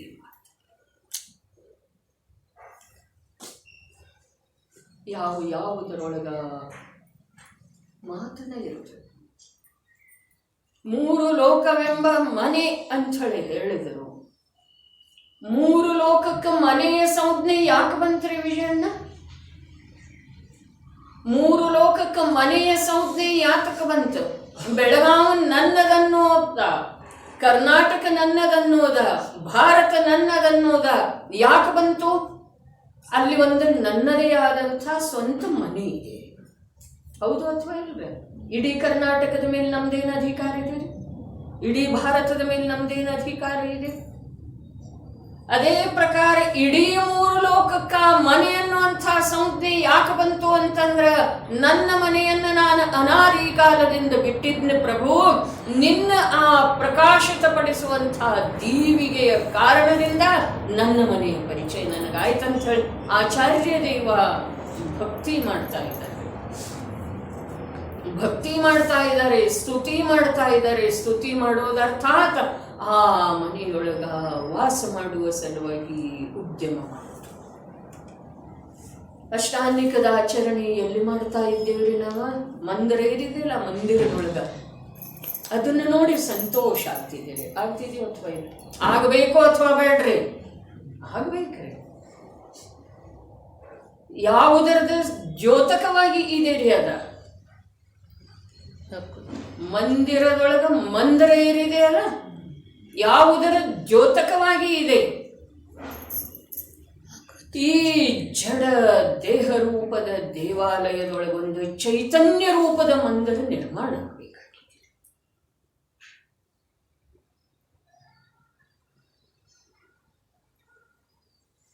ಎಲ್ಲವೂ ಕೃತಕವಾಗಿ ಮಾಡಿ ನಮ್ದು ಅಷ್ಟಾನಿಕ್ ಬಹಳ ಚಲೋ ಆಯ್ತಾನೆ.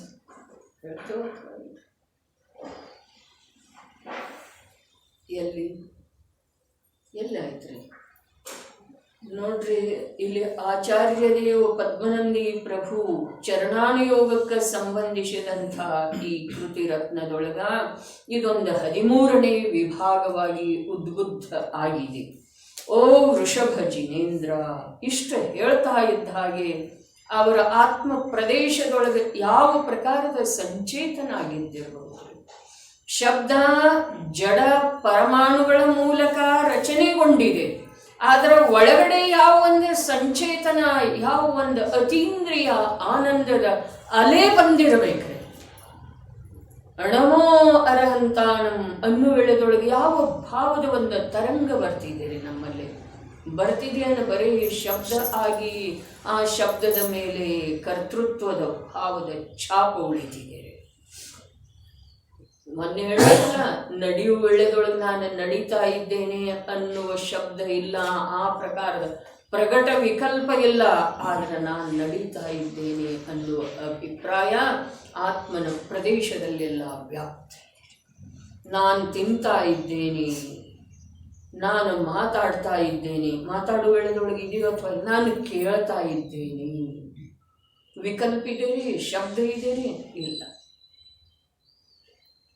ಭಾವದೊಳಗೆ ಯಾವ ಪ್ರಕಾರ ಪರಪದಾರ್ಥವನ್ನ ಅವಲಂಬಿಸಿ ಕಾರ್ಯ ನಡೆದದ್ದು, ಆ ಕಾರ್ಯದೊಳಗ ಯಾವ ಪ್ರಕಾರದ ಒಂದು ಪ್ರಭುತ್ವದ ಭಾವ ಇದೆ. ಸಾಮಾನ್ಯ ಮಾತಿಲ್ರಿ, ಆಚರಣೆ ರೂಪದ ಚಾರಿತ್ರ್ಯ ಹೇಳಲಿಕ್ಕೆ ಮಾತ್ರ ಚಾರಿತ್ರ್ಯ ಇದೆ ಅಂಥೇಳಿ ಹೇಳುವಂತಹ ಆ ರಾಜಮನ್ಜಿ ಪಾಂಡೆಯವರ್ದ ಯಾವ ವಿದ್ವತ್ತ ಇದೆಯಲ್ಲ, ಯಾವ ಪ್ರತಿಭಾ ಇದೆಯಲ್ಲ, ಯಾವ ಧರ್ಮದ ಕುರಿತಾಗಿ ಆಂತರ್ಯದೊಳಗೆ ಪುರುಷಾರ್ಥ ಇದೆಯಲ್ಲ, ಅದನ್ನು ನೋಡಲಿಕ್ಕೆ ಬೇಕಾಗಿದೆ. ನೋಡಿದರೆ ನಮಗ ಮುಂದುವರಿಯುವ ನಮ್ಮ ನಿಜವಾದ ಮಾರ್ಗದ ನಮಗೆ ಪರಿಕಲ್ಪನೆ ಮೂಡಿ ಬರೋ ಸಾಧ್ಯ. ನಾವು ಮೇಲೆ ಮೇಲೆ ಬೇಕಾದ್ದ ಮಾಡಿದ್ರೂ ಕೂಡ ಏನೂ ಆಗೋದು ಸಾಧ್ಯ ಇಲ್ಲ. ಓ ವೃಷಭ ಜಿನೇಂದ್ರ, ನಾಭಿರಾಜ ದೊರೆಯ ಪುತ್ರರಾದ ತಾವು 3 ಲೋಕಗಳ ರೂಪದ ಮನೆಯನ್ನು ಪ್ರಕಾಶಿತ ಮಾಡುವ ಸಲುವಾಗಿ ಅದ್ವಿತೀಯವಾದ ದೀವಿಗೆ ಸಮಾನವಿರುವುದು. ಇಡೀ 3 ಲೋಕೆಲ್ಲ ಪ್ರಕಾಶಿತ ಆದ ನಂತರ 3 ಲೋಕವನ್ನ ಹೊರತುಪಡಿಸಿ ನನ್ನ ಗಮನ ವಿಹಾರ ವಾಸ್ತವ್ಯ ಹೊರಗಡೆ ಇಲ್ಲದೆ ಇರುವ ಕಾರಣ ನನ್ನ ವಾಸ್ತವ್ಯ, ನನ್ನ ವಿಹಾರ, ನನ್ನ ಸ್ಥಿತಿ ನನಗೆ ಕಾಣಿಸೋದು ಅಥವಾ ಇಲ್ರಿ. ಆದಿದೇವರೂಪದ ದೀವಿಗೆಯಿಂದ ಪ್ರಕಾಶಿಸಲ್ಪಟ್ಟ ಮೂಲೋಕವೆಂಬ ಗ್ರಹದೊಳಗ ನನ್ನ ಸ್ವರೂಪ ನನಗೆ ತಿಳಿದು ಬರೋದು ಅಥವಾ ಇಲ್ರಿ. ಅದರಿಂದ ಹೊರಗಂತೂ ನನ್ನ ವಿಹಾರ ಇಲ್ಲವೇ ಇಲ್ಲ, ಅದರಿಂದ ಹೊರಗಂತೂ ನನ್ನ ವಾಸ್ತವ್ಯ ಇಲ್ಲವೇ ಇಲ್ಲ. ನರಕದೊಳಗೆ ಹೋಗಲಿ, ಸ್ವರ್ಗದೊಳಗೆ ಹೋಗಲಿ, ಆ ಭೋಗಭೂಮಿಯೊಳಗೆ ಹೋಗಲಿ, ಆ 2.5 ದ್ವೀಪದ ಆಚೆ ಅಥವಾ ಅಲ್ಲಿ ಎಲ್ಲಿ ಸ್ವಯಂಭೂರಮಣ ಸಮುದ್ರ ಅಥವಾ ಅಂತರ್ದ್ವೀಪಗಳಲ್ಲಿ 96 ಅಂತರ್ದ್ವೀಪ ಅದಾವಲ್ಲ, ಅಲ್ಲಿ ಎಲ್ಲ ಏನು ಕುಭೋಗ ಭೂಮಿ ಇದೆಯಲ್ಲ, ಅಲ್ಲೆಲ್ಲ ಹೋಗಿ ಬಂದೇವ್ರಿ. ಹೋಗೇ ಇಲ್ಲ ಅಂದ್ರಲ್ಲಿ ಹೋಗಿ ಬಂದಿದ್ದೇವ್ರಿ. ಈ 3 ಲೋಕವೆಂಬ ಮನೆಯನ್ನೆಲ್ಲ ಪ್ರಕಾಶಿತಪಡಿಸುವಂತಹ ಆದಿದೇವರ ದೀವಿಗೆ ರೂಪದ ಪ್ರಕಾಶದ ಮೂಲಕ ನನ್ನ ಸ್ವರೂಪವನ್ನು ನಾನು ನೋಡಲೇ ಇಲ್ಲ. ನನ್ನ ವಾಸಸ್ಥಾನ ನಿಜವಾಗಿ ಯಾವುದಿದೆ? ಈ 3 ಲೋಕವೆಂಬ ಗ್ರಹದೊಳಗೆ. ನರಕ ನನ್ನ ವಾಸಸ್ಥಾನ ಇದೆಯೋ? ಈ ಮಧ್ಯಲೋಕದಲ್ಲಿರುವಂತಹ ಜಂಬೂದ್ವೀಪದಲ್ಲಿ ಇರುವಂತಹ, ಭರತ ಕ್ಷೇತ್ರದಲ್ಲಿ ಇರುವಂತಹ, ಆರ್ಯಖಂಡದಲ್ಲಿ ಇರುವಂತಹ ಈ ಯಾವ ಕ್ಷೇತ್ರ ವಿಶೇಷ ಇದೆ, ಇದು ನನ್ನ ವಾಸಸ್ಥಾನ ಇದೆಯೋ? ಯಾವುದಿದೆ? ಸಿದ್ಧರು ಸಿದ್ಧಾಲಯದೊಳಗಿದ್ದಾರೋ ಅಥವಾ ನಿಜಾಲಯದೊಳಗಿದ್ದಾರೆ? ಅರಹಂತರ ಸಮೋಸರಣ ಅಥವಾ ಮಧ್ಯಲೋಕದೊಳಗಿದ್ದಾರೋ ಅಥವಾ ಅನಂತ ಚತುಷ್ಟಯದೊಳಗಿದ್ದಾರೆ? ಭಾವಲಿಂಗಿ ಸಂತ ಕಾನನದೊಳಗ, ನೈಸರ್ಗಿಕ ಗುಹೆಯೊಳಗ, ವೃಕ್ಷದ ಕೆಳಗ, ನಿರ್ಜನ ವನದೊಳಗ, ಸರೋವರದ ದಡದ ಮೇಲೆ, ನದಿ ತೀರದಲ್ಲಿ ಸಮೂಹ ಸಮೂಹ ಏಕಾಕಿಯಾಗಿ ಅಲ್ಲಿ ಇದ್ದಾರೋ ಅಥವಾ ಶುದ್ಧೋಪಯೋಗದಲ್ಲಿ ಇದ್ದಾರೆ?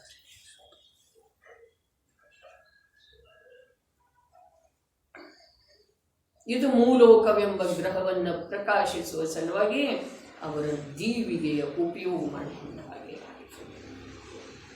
ಸಿದ್ಧರ ಸಿದ್ಧಾಲಯದಲ್ಲಿಲ್ಲ, ಲೋಕದ ಅಗ್ರಭಾಗದಲ್ಲಿ ಇಲ್ಲ. ಎಲ್ಲದರು ನಿಜಾಲಯದೊಳಗೆ, ಚೈತನ್ಯಾಲಯದೊಳಗಿದ್ದಾರೆ, ಚಿದ್ಗ್ರಹದೊಳಗಿದ್ದಾರೆ. ಅರಹಂತರ 20,000 ಅಡಿ ಅಧರದಲ್ಲಿ ಇರುವಂಥ ಇಂದ್ರ ನಿರ್ಮಿತ ಸಮವಸರಣದೊಳಗೆ ಇಲ್ಲ.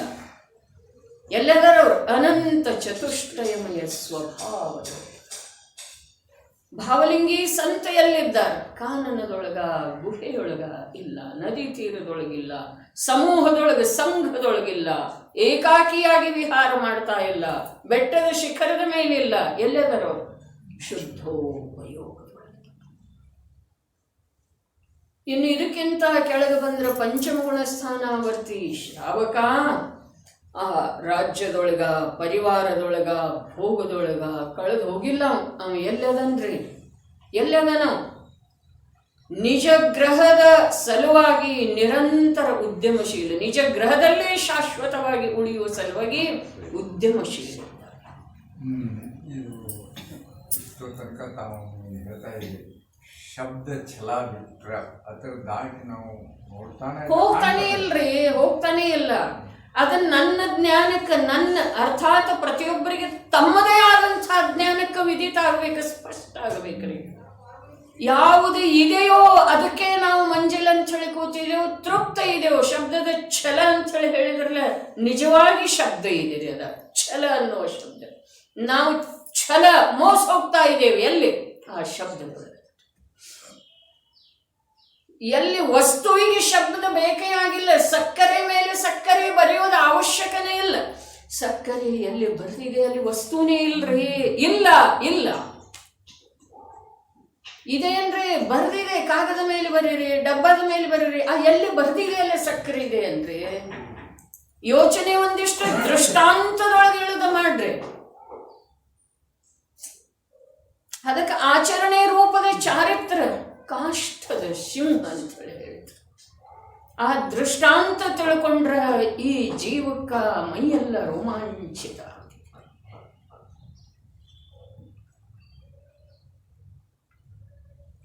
ಶಬ್ದದೊಳಗ ಯಾವುದೇ ಪ್ರಕಾರದ ಪರಿಣಮನದೊಳಗ ಧರ್ಮ ಇಲ್ಲ. ನನ್ನ ಸುಖ ಇಲ್ಲ. ನನ್ನ ಸುಖ ಎಲ್ಲಿದೆ? ನಿಶ್ಚಲತೆಯೊಳಗಿದೆ, ಧ್ರುವದೊಳಗೆ ಇದೆ. ಇಲ್ಲಿ ತೋರಿಸಿದರು, ಏನು ತೋರಿಸಿದ್ರು? ಇಡೀ 3 ಲೋಕವನ್ನು ನೋಡಪ್ಪ, ನೋಡ ಅಲ್ಲಿದೇನ, ಇಲ್ಲಿದೇನ, ಅದರೊಳಗಿದೇನ, ಇದ್ರೊಳಗೆ ಇಂಥ ಮನೆ ಕಟ್ಟರೆ ಇದೇನ, ಇಂಥ ವಸ್ತು ತಗೊಂಡ್ರೆ ಇದೇನ, ಇಂಥ ವಸ್ತ್ರ ಉಟ್ರೆ ಇದೇನ, ನೋಡಂಥೇಳಿ ಪ್ರಕಾಶಮಯಗೊಳಿಸಿ ತೋರಿಸ್ತಾ ಇದ್ದಾರೆ. ನೋಡಿದರಲ್ಲಿ ಇದೇನ, ಇದು ಹೀಗಿದ್ದದ್ದು ಹೀಗಾಗಿದೆ ನೋಡಿ, 20 ವರ್ಷದ ಹಿಂದಿಂದ ತೋರಿಸ್ತಾ ಇದ್ದಾರೆ. ನಾವು ಫೋಟೋ ತಗೊಂಡು ನೋಡಿ ಅದನ್ನ ನೋಡಿ ಖುಷಿ ಪಡ್ತೇವ್ರಿ, ನಾ ಎಷ್ಟು ಚಂದ ಇಲ್ಲ. ಆದ್ರೆ ಈಗ ಹಾಗಾಗಿದೆ ಅನ್ನೋದ್ರ ಕಡೆ ಲಕ್ಷ್ಯ ಇಲ್ಲ. ಏನಿದೆ ನಮ್ದು ಅವಸ್ಥೆ? ತೋರಿಸ್ತಾ ಇದ್ದಾರೆ 3 ನೋಡಪ್ಪ, ಅಲ್ಲಿ ನರಕಕ್ಕೆ ಹೋಗಿದ್ದೀನಿ, ಅಲ್ಲಿ ಇಂಥ ದುಃಖ ಭೋಗಿಸಿದ್ದೀನಿ. ಸುಖ ಏನು ಸಾಮಾನ್ಯ ಭೋಗಿಸಿಲ್ಲ, ಇಷ್ಟು ಅದ್ಭುತ ಸುಖ ಭೋಗಿಸಿದೆ. ಆದರೂ ಕೂಡ ಕರ್ಮದ ಕಾರಣದಿಂದ ಅಲ್ಲಿಂದ ನಿನ್ನನ್ನು ನಿಷ್ಕಾಸಿತಗೊಳಿಸಲಾಯಿತು. ಹೌದು ಅಥವಾ ಇಲ್ರಿ? ಹೊರಗೆ ಹಾಕಲಾಯಿತು. ಯಾವನೋ ಓರ್ವ ಪುತ್ರ, ಈಗ ಅಂಥದ್ದೆಲ್ಲ ದೃಷ್ಟಾಂತ ಕೂಡ ನಡೆಯುವುದಿಲ್ಲ. ಯಾವ ಪುತ್ರನನ್ನ ಯಾವ ತಂದೆನೂ ಹೊರಗೆ ಹಾಕುವ, ಮನೆಯಿಂದ ಹೊರಗಟ್ಟುವ ಧೈರ್ಯ ಅಥವಾ ಅಧಿಕಾರ ಜನ್ಮತಃ ಕಳ್ಕೊಂಡಿದ್ದನ್ರಿ. ಮಕ್ಕಳ ಮಾತು ಕೇಳೋದು ಬಂದಿದ್ದೀರಿ ಇವಾಗ. ಮಕ್ಕಳಿಗೆ ತಮ್ಮ ಮಾತು ಹೇಳುವ ಅಧಿಕಾರ ಜನ್ಮ ಕೊಡ್ತಾ ಇದ್ದಾಗೆ ಕಳ್ಕೊಂಡಿದ್ದಾರೋ, ನನ್ನ ತಾವೇ ಜನ್ಮ ತಗೊಳ್ಳುವ ವೇಳೆದಾಗ ಕಳ್ಕೊಂಡಿದ್ದಾರೋ. ಯಾವ ಪ್ರಕಾರ ಯಾವನೋ ಅಪರಾಧಿ ಪುತ್ರನನ್ನ ತಾಯಿ ತಂದೆ ಮನೆಯಿಂದ ನಿಷ್ಕಾಸಿತಗೊಳಿಸ್ತಿದ್ದರು, ಆ ಪ್ರಕಾರ ಕರ್ಮ ನಮ್ಮನ್ನ ಆ ಸ್ವರ್ಗದಿಂದ ನಿಷ್ಕಾಸಿತಗೊಳಿಸಿದೆ ಅನಂತವಾಗಿ. ನೋಡಪ್ಪ, ಹೀಗಿದೆ ಸ್ವರೂಪ, ಇದು ಹೀಗಿದೆ ಸ್ವರೂಪ. ಈ ಸುದೀರ್ಘವಾದಂಥ ಪುಣ್ಯ ಈ ಪ್ರಕಾರ ಕೊನೆಗೊಳ್ಳುತ್ತಿದೆ. ಅದು ಕೊನೆಗೊಳ್ಳುವೊಳದೊಳಗ ಜೀವದ ತಳಮಳ ಹೀಗಾಗ್ತಿದೆ, ಜೀವದ ಅವಸ್ಥಾ ಹೀಗಾಗ್ತಿದೆ, ತಲೆ ಕೆಳಗಾಗ್ತಿದೆ. ಭೋಗಿಸಿದ ಭೋಗೆಲ್ಲ ಒಂದ ಕಡೆ ಸುಧಾತಾಯಿ. ಸ್ವರ್ಗದ ಚರ್ಚೆ ಮಾಡಿದರು, ಸಾಗರೋಪಮದವರೆಗೆ ಭೋಗಿಸಿದ ಭೋಗೆಲ್ಲ ಒಂದ ಕಡೆಗೆ. 6 ತಿಂಗಳದ ಅವಧಿಯೊಳಗ ಇನ್ನು ತನ್ನದ ಇಲ್ಲಿಂದ ಪಲಾಯನ ಅರ್ಥಾತ್ ಈ ಸ್ಥಾನವನ್ನು ಬಿಟ್ಟು ಕೊಡೋದಿದೆ ಅಂಥೇಳಿ ತಿಳಿದು ಬಂದ ನಂತರ ಆಗುವಂಥ ಅನುಭೂತಿ, ಆ ಸುಖವನ್ನೆಲ್ಲ ತಲೆ ಕೆಳಗೆ ಮಾಡ್ತಿದ್ದೀರಿ. ಹಾಗಾದ್ರೆ ಏನು ಬಂತ್ರಿ ಅದರಿಂದ? ಏನಾಯ್ತು ಹೇಳಿ? ಉಪಯೋಗ ಏನಾಯ್ತು? ನಮಗೆ ಎಷ್ಟೋ ಬಾರಿ ಈ ಕ್ಷಣಿಕವಾದಂಥ ಜೀವನದೊಳಗ ತಲೆ ಕೆಳಗಾಗುವಂಥ ಸನ್ನಿವೇಶಗಳು ಎದುರಾಗಿದಾವ ಅಥವಾ ಇಲ್ರಿ? ಆದ್ರೆ ತಲೆ ಕೆಳಗಾದ್ರೂ ನಾವು ತಲೆ ಕೆಳಗೆ ಮಾಡೇನೋ ಮತ್ತಲ್ಲಿ ಭವ್ಯ ಕನಸು ಕಾಣ್ತಾ ಇದ್ದೀವಿ. ಆಗಿದಾವು ಎಂಥವು ಏನೇನಾಗಿದಾವು. ಕರ್ಮಕೃತವಾದಂಥ ಪ್ರತಿಯೊಂದು ಅವಸ್ಥೆಯೊಳಗ ಈ ಜೀವದ ಪರಾಧೀನತೆ ಎಷ್ಟಿದೆ ರೀ. ಆ ಪರಾಧೀನ ಸುಖದೊಳಗ, ಆ ಪರಾಧೀನತೆಯೊಳಗ ಸುಖದ ಕಲ್ಪನೆ ಮಾಡುವ ಅಜ್ಞಾನ ಎಷ್ಟಿದೆ ಈ ಜೀವದ. ಅಜ್ಞಾನದಾಳ ಎಷ್ಟಿದೆ. ಪರಾಧೀನತೆಯೊಳಗ ಸುಖದ ಕಲ್ಪನೆ, ಸುಖದ ಸೌಧ ಕಟ್ಟಿಕೊಳ್ಳಲಿಕ್ಕೆ ಹೊರಟಂಥ ಈ ಜೀವದ ಅಜ್ಞಾನದ ಪರಾಕಾಷ್ಠೆ ಎಷ್ಟಿದೆ. ಏನು ಹೇಳ್ತಾ ಇದ್ದಾರೆ? ಇಡೀ 3 ಲೋಕವನ್ನು ತೋರಿಸಿದ್ರು. ನೋಡಪ್ಪ, ನಿಗೋಧದ ಸ್ವರೂಪ ಹೀಗಿದೆ, ಭೋಗಭೂಮಿಯ ಸ್ವರೂಪ ಹೀಗಿದೆ, ಸ್ವರ್ಗದ ಸ್ವರೂಪ ಹೀಗಿದೆ, ನರಕದ ಸ್ವರೂಪ ಹೀಗಿದೆ. ಮನುಷ್ಯರಲ್ಲೇ ಈ ಪ್ರಕಾರದ ತರತಮತೆ ಇದೆ. ಯಾರು ಯಾವ ಕೆಲಸ ಮಾಡ್ತಾರೆ, ಯಾರು ಯಾವ ಕೆಲಸ, ಇದನ್ನ ನೋಡ್ತೇವೋ ಅಥವಾ ಇಲ್ರಿ? ಕಂಡುಬಿಟ್ಟ ವೃದ್ಧಾಪ್ಯ ಬಂದ ನಂತರ ಕೂಡ ಕಲ್ಲು ಬರಬೇಕಾಗ್ತಿದೆ. ಅದೇನು ಮಾಡ್ತಾ ಇದ್ದಾರಲ್ಲ ಅದನ್ನೆಲ್ಲ ಬರಬೇಕಾಗ್ತಿದೆ. ನೋಡ್ತಾ ಅದು ಸಂಸಾರದ ಚಿತ್ರಣ ಈ ಪ್ರಕಾರ ಸ್ಪಷ್ಟ ಇದ್ರೂ ಕೂಡ ಸ್ಪಷ್ಟ ಯಾಗ ಆದಿದೇವರ ದೀವಿಗೆ ಮೂಲಕ ಅದು ಸ್ಪಷ್ಟ ಇದೆ. ಎಲ್ಲರಿಗೂ ತಿಳಿಯೋದಿಲ್ರಿ. ಅವರು ಬರುವಂಥವ್ರು ವಯಸ್ಸಾದವ್ರು ಕೂಡ ಒಂದಿಷ್ಟು ಅದೇನೋ ತಿಂದು ಸಂತೋಷ ಮನ್ನಿಸ್ತಾರೆ ಅಲ್ಲೇ ರಾಜನಾಗಿ. ಹೌದು ಅಥವಾ ಹಾಗೇ ನಾನು ಮನ್ನಿಸ್ತಾ ಇದ್ದೇನಲ್ಲ, ನಿನ್ನೆ ನನಗಾದದ್ದು ಅನುಭವ. ಹಾಗೇ ನಾನು ಮನ್ನಿಸ್ತಾ ಇದ್ದೇನಲ್ಲ, ವಸ್ತು ಬೇರೆ ಇದೆ ಅಷ್ಟೇ. ಹೌದು ಅಥವಾ ಇಲ್ರಿ? ವಸ್ತುವಿನೊಳಗೆ ವ್ಯತ್ಯಾಸ ಇದೆ, ಮನ್ನನೆಯೊಳಗೆ ಏನು ವ್ಯತ್ಯಾಸ ಇದೆ ರೀ? ಹೌದು ಅಥವಾ ಇಲ್ಲ? ಯೋಚನೆ ಮಾಡೋದು. ಆದಿದೇವನಿಂದ ಕೊಡಲ್ಪಟ್ಟಂಥ ಅಥವಾ ಹರಡಲ್ಪಟ್ಟಂಥ ಪ್ರಕಾಶದೊಳಗ ನಾವು ನೋಡ್ಬೇಕು ಬೇಡ್ರಿ. ನನ್ನ ಹಾಗೆ ಇರುವಂತಹ ಮನುಷ್ಯ, ಅವನೊಬ್ಬ ಮನುಷ್ಯ, ನಾನೊಬ್ಬ ಮನುಷ್ಯ, ಆ ವನದೊಳಗ ಈ ಪ್ರಕಾರ ಕೂತಿರುವಂಥ ಒಬ್ಬ ಮನುಷ್ಯ ಕೂತಿದ್ದಾನ್ರಿ. ಕಣ್ ತೆರೆದಿದ್ದಾನೋ ಗೊತ್ತಿಲ್ಲ, ಕಣ್ಣು ಮುಚ್ಚಿದಾನೋ ಗೊತ್ತಿಲ್ಲ.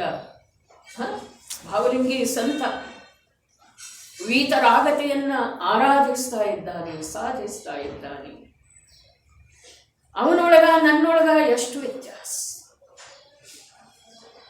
ನನ್ನೊಳಗ ಇವನೊಳಗ ಏನೂ ವ್ಯತ್ಯಾಸ ಇಲ್ಲ. ಅದೇನು ತಿಂತಾನಲ್ಲ ಅಥವಾ ಚೀಟ್ ಹರಿದು ಬಾಯಿಗೆ ಹಾಕೊಳ್ತಾನಲ್ಲ, ಎಷ್ಟು ಆನಂದದನು. ಅವನೊಳಗ ನನ್ನೊಳಗ ಏನು ವ್ಯತ್ಯಾಸ ಇಲ್ಲ. ಆದ್ರೆ ಅಲ್ಲಿ ಒಬ್ಬ ಕೂತಿದ್ದಾನಲ್ಲ ಬೆಟ್ಟದ ಶಿಲೆಯ ಮೇಲೆ ಉರಿ ಬಿಸಿಲಿನೊಳಗ,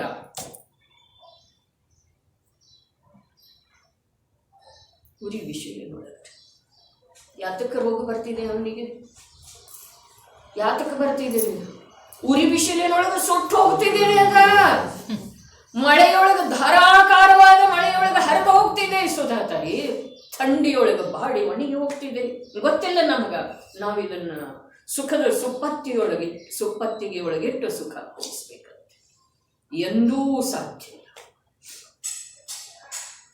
ಹಾಗಾದ್ರೆ ಕಷ್ಟದಿಂದ ಸುಖ ಬರ್ತಿದ್ದೇನೆ, ಕಷ್ಟದಿಂದ ಕಷ್ಟ ಹೋಗ್ತಿದ್ದೀರಿ, ಸುಖದಿಂದ ಸುಖ ಬರ್ತಿದ್ದೀರಿ. ಎಸಿ ಒಳಗೆ ಮಲ್ಕೊಂಡಿರುವಂಥವನಿಗೆ, ಮಖಮಲಿ ಗತ್ತಿ ಮೇಲೆ ಮಲ್ಕೊಂಡಿರುವಂಥವನಿಗೆ ಸುಖ ಇದೆಯೋ ಅಥವಾ ಆ ಬೆಟ್ಟದ ಶಿಲೆಯ ಮೇಲೆ ಖಡ್ಗಾಸನದಲ್ಲಿ ನಿಂತಿರುವಂಥವನಿಗೆ ಸುಖ ಇದೆಯೋ? ಸಂಯೋಗ ದೃಷ್ಟಿಯಿಂದ ನೋಡತಕ್ಕದ್ದಲ್ಲ.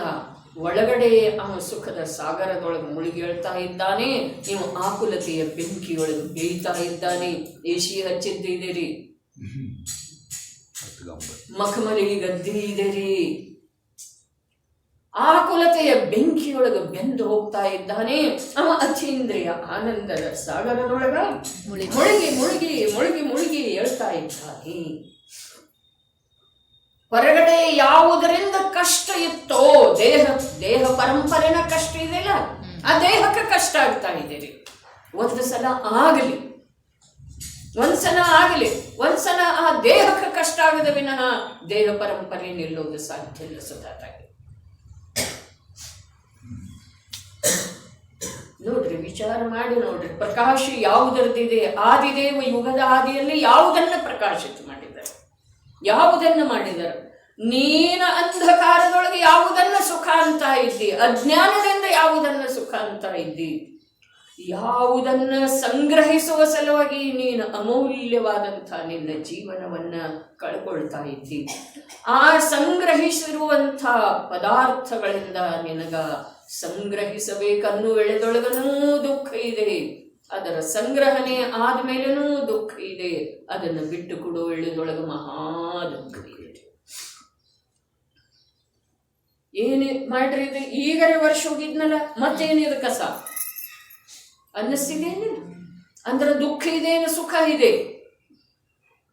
ಮೂರು ಲೋಕವನ್ನೆಲ್ಲ ಪ್ರಕಾಶಿತ ಮಾಡಿದರೆ, ಎಲ್ಲಿ ಪ್ರಕಾಶಿತ ಮಾಡಿದರೆ? ಹೇಗಿದೆ ಹಾಗೆ ನೋಡಬಹುದಾದಂಥ ಅವಕಾಶ ಕೊಟ್ಟಿದ್ದಾರೆ. ನೋಡದಿದ್ರ, ನಾವು ಕಣ್ಣನ್ನು ತೆಗೆದಿದ್ರ ನಮ್ಮ ಕಣ್ಣು ನೋವಾದವ್ರಿ, ಕಣ್ಣು ನೋವಾಗಿದಾವ್, ತೆಗಿಲಿಕ್ಕೆ ಬರ್ತಾ ಇಲ್ಲ. ಅಂಥದ್ದೊಂದು ಕಣ್ಣು ನೋವು ಇದೆಯಲ್ಲ, ಕಣ್ಣು ಬಿಡ್ಲಿಕ್ಕೆ ಬರುವುದಿಲ್ಲ. ಆ ಪ್ರಕಾರ ನಮ್ಮ ಕಣ್ಣ ಅಂತರಾಯದಿಂದ ಬಾಧಿಸಲ್ಪಟ್ಟಿದವ್ರಿ. ನಾವೇನ್ ನೋಡೋಣ? ಮೋಹ ನೀಂದ ಜವ ಉಪಶಮೈ. ಜ್ಞಾನಿ ಗುರುಗಳು ಯಾವಾಗ ಹೇಳ್ತಾರೆ? ಜೀವದ ಮೋಹ ರೂಪದ ನಿದ್ರೆ ಸ್ವಲ್ಪ ಉಪಶಮ ಆಗಲಿ ಅವಾಗ ಹೇಳ್ತಾರೆ. ಮೋಹದ ತಾಂಡವ ಇರುವೆಳೆದೊಳಗ ಜ್ಞಾನಿ ಗುರುಗಳ ಉಪದೇಶದಲ್ಲಿ ತಿಳಿಯುವುದಿದೆ.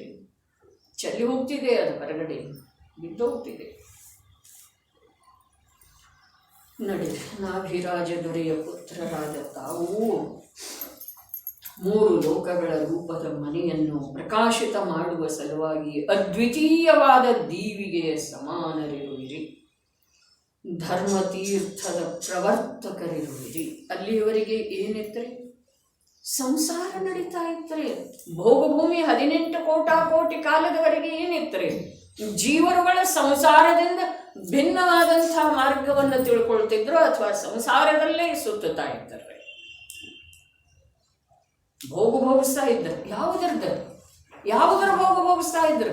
ಸಂಸಾರದ, ದುಃಖದ, ಆಕುಲತೆ ಇದ್ದ. ಸಂಯೋಗದ ದೃಷ್ಟಿ ಇರುವಂತಹ ಜೀವನಿಗೆ ಇವೆಲ್ಲ ಮಾತಾ ತಿಳಿದು ಬರುವುದಿಲ್ಲ. ಭಿನ್ನ ಭಾಷೆವಿದ್ದ ಹಾಗೆ ಅನ್ನಿಸ್ತವೆ. 18 ಕೋಟಿ ಸಾಗರೋಪಮದವರೆಗೆ ಈ ಯಾವ ಭರತ ಕ್ಷೇತ್ರದಲ್ಲಿ ಭೋಗಭೂಮಿ ಇತ್ತಲ್ಲ, ಅಲ್ಲಿ ಏನಿತ್ತು? ಧರ್ಮತೀರ್ಥದ ಪ್ರವರ್ತನೆ ಇತ್ತೋ ಅಥವಾ ಸಂಸಾರ ಚಕ್ರದೊಳಗೆ ಸಿಲುಕಿದ್ದಿದ್ರೆ? ಭವಸಾಗರದೊಳಗೆ ಮುಳುಗಿ ಹೇಳುತ್ತಿದ್ದಾರೆ. ಧರ್ಮತೀರ್ಥ ತಾರಯತೀತಿ ತೀರ್ಥಂ, ಯಾವುದ ಸಂಸಾರದ ಸಾಗರದ ದಡ ತಲುಪಿಸ್ತಿದೆಯೋ ಅದು ತೀರ್ಥ ಇದೆ. ಧರ್ಮತೀರ್ಥನೇ ಇರಲಿಲ್ಲ, ಅವ್ರಿಗೆ ಎಷ್ಟು ಆನಂದ ರೀ! ಯಾರಿಗೆ? ಪದ್ಮನಂದಿ ಆಚಾರ್ಯರಿಗೆ ಎಷ್ಟು ಆನಂದ! ಏನಾನಂದ? ಧರ್ಮತೀರ್ಥದ ಪ್ರವರ್ತಕರ ಪ್ರಭು ಮೂರು ಲೋಕವನ್ನೆಲ್ಲ ಪ್ರಕಾಶಿತ ಮಾಡುವ ಸಲುವಾಗಿ ದೀವಿಗೆ ಇದ್ದೀರಿ. ಧರ್ಮರೂಪದ ತೀರ್ಥ ಅರ್ಥಾತ್ ಭವವೆಂಬ ಸಾಗರವನ್ನ ದಾಟುವ ಸಲುವಾಗಿ ತೀರ್ಥ ಯಾವುದಿದೆ, ಯಾವುದು ನಮ್ಮನ್ನ ತೇಲಿಸುವಂಥದ್ದಿದೆ, ಅದರ ಪರಿಚಯ ಮಾಡಿಸಿದ್ರು. ಇಲ್ಲದಿದ್ದರೆ ನಾನು ಒಂದು ವೇಳೆ ಭೋಗಭೂಮಿಯೊಳಗೆ ಹುಟ್ಟುತ್ತಿದ್ನು, ತಮ್ಮ ಉತ್ಪತ್ತಿ ಆಗೋಕ್ಕಿಂತ ಮುಂಚೆ ಈ ಭರತ ಕ್ಷೇತ್ರದೊಳಗೆ ಹುಟ್ಟುತ್ತಿದ್ನು ಅಂತಂದ್ರೆ ನನಗೆ ಧರ್ಮದ ಮಾರ್ಗ ಸಿಗ್ತಿರ್ಲಿಲ್ಲ. ಸಂಸಾರ ಮಾರ್ಗದೊಳಗೆ ನಾನೇನಾಗ್ತಿದ್ನೋ? ಕಳೆದು ಹೋಗ್ತಿದ್ನೋ, ಮುಳುಗಿ ಹೋಗ್ತಿದ್ನೋ. ಎಂಥ ಆನಂದ ರೀ! ಮತ್ತು ನಮಗೆಂಥ ಆನಂದ! ಅಂಥ ಭೂಮಿ ಅಂದ್ಕೂಡಲೇ ನಮ್ಮ ಬಾಳಿ ಇಷ್ಟು ನೀರು ಹುಟ್ಟಿದೆ. ಏನಿದೆ? ಎಂಥ ಆನಂದ ಆಗ್ತಾ ಇದೆ ಈ ಮಹಾಪುರುಷನಿಗೆ. ಧರ್ಮತೀರ್ಥದ ಪ್ರವರ್ತಕರಿರುವಿರಿ, ಸಮಸ್ತ ಪ್ರಾಣಿಗಳ ವಿಷಯದಲ್ಲಿ ವಾತ್ಸಲ್ಯ ಭಾವವನ್ನು ಧಾರಣ ಮಾಡಿ. ಸಮಸ್ತ ಅಂದಿಂದಲ್ಲ, ಇಂದು ಕೂಡ ನನ್ನ ಮೇಲೆ ನಿನ್ನ ವಾತ್ಸಲ್ಯ ಎಷ್ಟಿದೆ ಪ್ರಭು. ಸಮಸ್ತ ಯಾವಾಗ ಶಬ್ದ ಬರ್ತಿದೆ? ಯಾವಾಗ ಯಾವಾಗ ತನಗೆ ಲಾಭ, ಎಲ್ರಿಗೂ ಊಟ ಇದೆ ಅಲ್ಲಿ. ಯಾವಾಗ ತನಗೆ ಊಟ ಇದ್ದ ಮೇಲೆ, ತಾನು ಊಟ ಮಾಡಿದ ಮೇಲೆ. ಹೌದು ಅಥವಾ ಇಲ್ಲ ಸುಧತಾಯಿ? सगळ्यांना व्यवस्था आहे तिथं. आवास निशुल्क, भोजन निशुल्क, ಎಲ್ರಿಗೂ ಊಟದ ವ್ಯವಸ್ಥೆ. ಅದೇನು ಇಂದಿರಾ ನಿವಾಸ ಅದು ಕಟ್ಟಿದ್ರಲ್ಲ, ಅವಾಗ ಎಲ್ರಿಗೂ ಮನೆ, ಎಲ್ರಿಗೂ ಮನೆ, ಎಲ್ರಿಗೂ ಗ್ಯಾಸ್. ಈಗ ಏನೇನು ಅದು ಯಾವಾಗ ಅದರಿಂದ ಲಾಭಾನ್ವಿತ ಆಗ್ತಿದೆಯೋ ಆವಾಗ ಆ ಶಬ್ದ. ಪ್ರಭು ನನ್ನ ಮೇಲೆ ನಿನ್ನ ವಾತ್ಸಲ್ಯ ಎಷ್ಟು, ಯಾಕ ನನಗೆ ಮೋಕ್ಷದ ಮಾರ್ಗವನ್ನು ತೋರಿಸಿದ, ದಾಟಿ ಹೋಗುವಂಥ ಉಪಾಯವನ್ನು ತೋರಿಸಿದಲ್ಲ. ಈ 3 ಲೋಕದೊಳಗೆ ಏನು ಸಾರಿದೆ ಅನ್ನೋದನ್ನು ಸಂಪೂರ್ಣ ಪ್ರಕಾಶಿತಪಡಿಸಿದೆಯಲ್ಲ. ಯಾವುದು ಸಾರಿದೆ, ಯಾವುದು ಎಲ್ಲವೂ ನಿಸ್ಸಾರ. ಇಂಥದೇ ಒಂದು ಸ್ತುತಿಯೊಳಗ ಇಂಥವರೇ ಒಬ್ಬರ ಆಚಾರ್ಯರು ಏನು ಹೇಳಿದ್ರು, ಇಡೀ ಯಾವುದೆಲ್ಲ ಕಾಣಿಸ್ತಿದೆ ಅದು ಅನಿತ್ಯ ಇದೆ. ನೋಡನಿ, ಇಲ್ಲಿ ನಿಂತು ನೋಡು, ಅದು ನಾಶ ಆಗ್ತಿದೆಯೋ ಅಥವಾ ಇಲ್ಲ ನೋಡು. ಸುಂದರವಾದಂಥ ಮಧುರವಾದಂಥ ಮಿಷ್ಟ ಪದಾರ್ಥ, ಭಕ್ಷ್ಯ ಪದಾರ್ಥ, ಅದರ ಅವಸ್ಥೆ ಏನಾಗ್ತಿದೆ ಇಲ್ಲಿ ನೀ ನಿಂತು ನೋಡು. ತಿಂದ ನಂತರನೂ ಏನಾಗ್ತಿದೆ, ತಿಂದೆ ಹಾಗೆ ಇಟ್ರೂ ಏನಾಗ್ತಿದೆ ನೋಡು. ಎರಡೂ ಥರ ತೋರಿಸ್ತಾರೆ.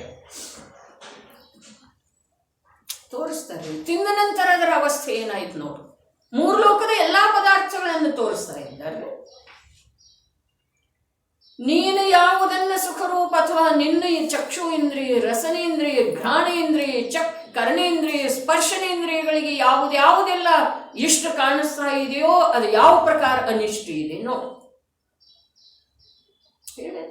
ಅದಕ್ಕೆ ಎಲ್ಲ ಜೀವನ ಮೇಲೆ ಪ್ರಭು ನಿನ್ನ ವಾತ್ಸಲ್ಯ.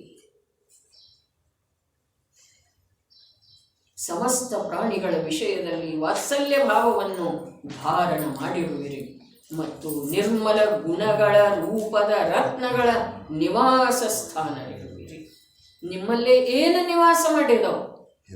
ನಿರ್ಮಲ ಗುಣರೂಪದ ರತ್ನಗಳ ರಾಶಿನ ಇದ್ದೀರಿ.